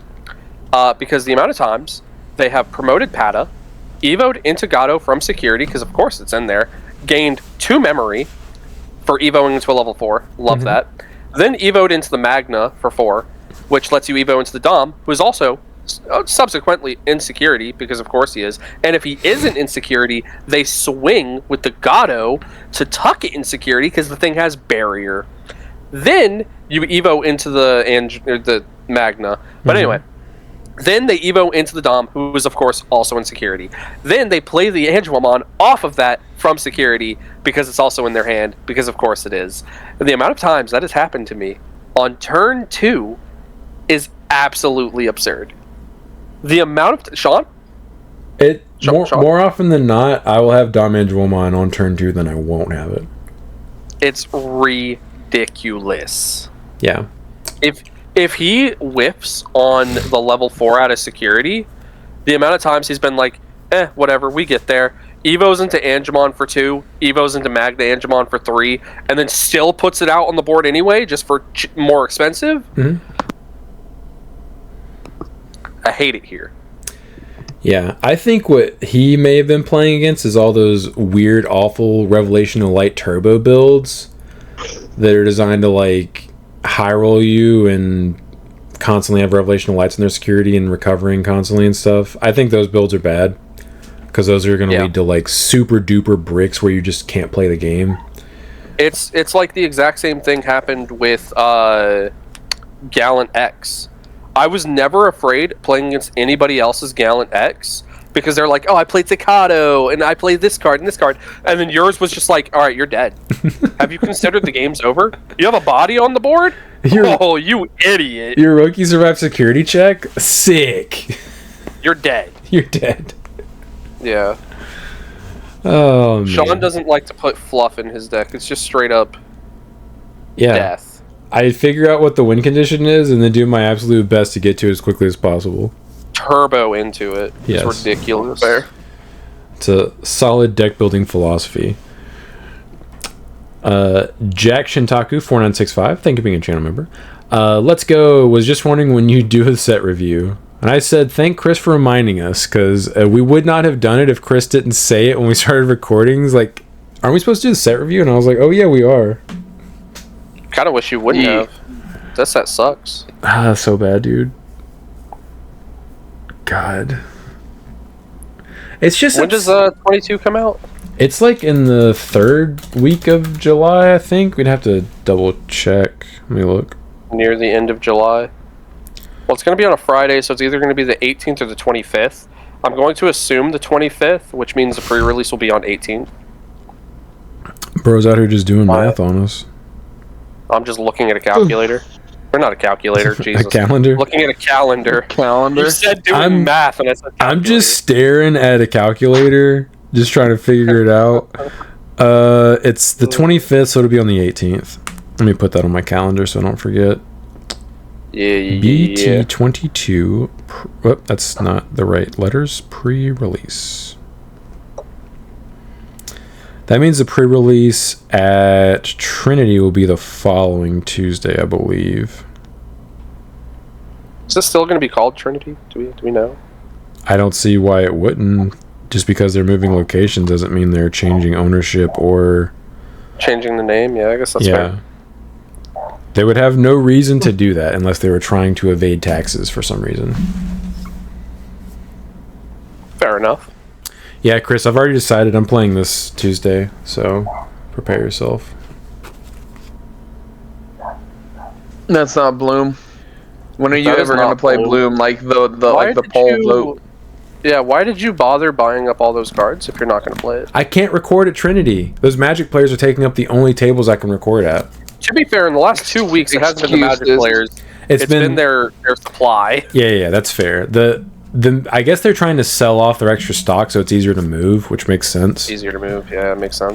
But yeah, like, if I could record at Trinity, I'd be playing Bloom, but I can't, so I'm just going to play something that I'll play for fun, and then I'll have to play Bloom on Friday.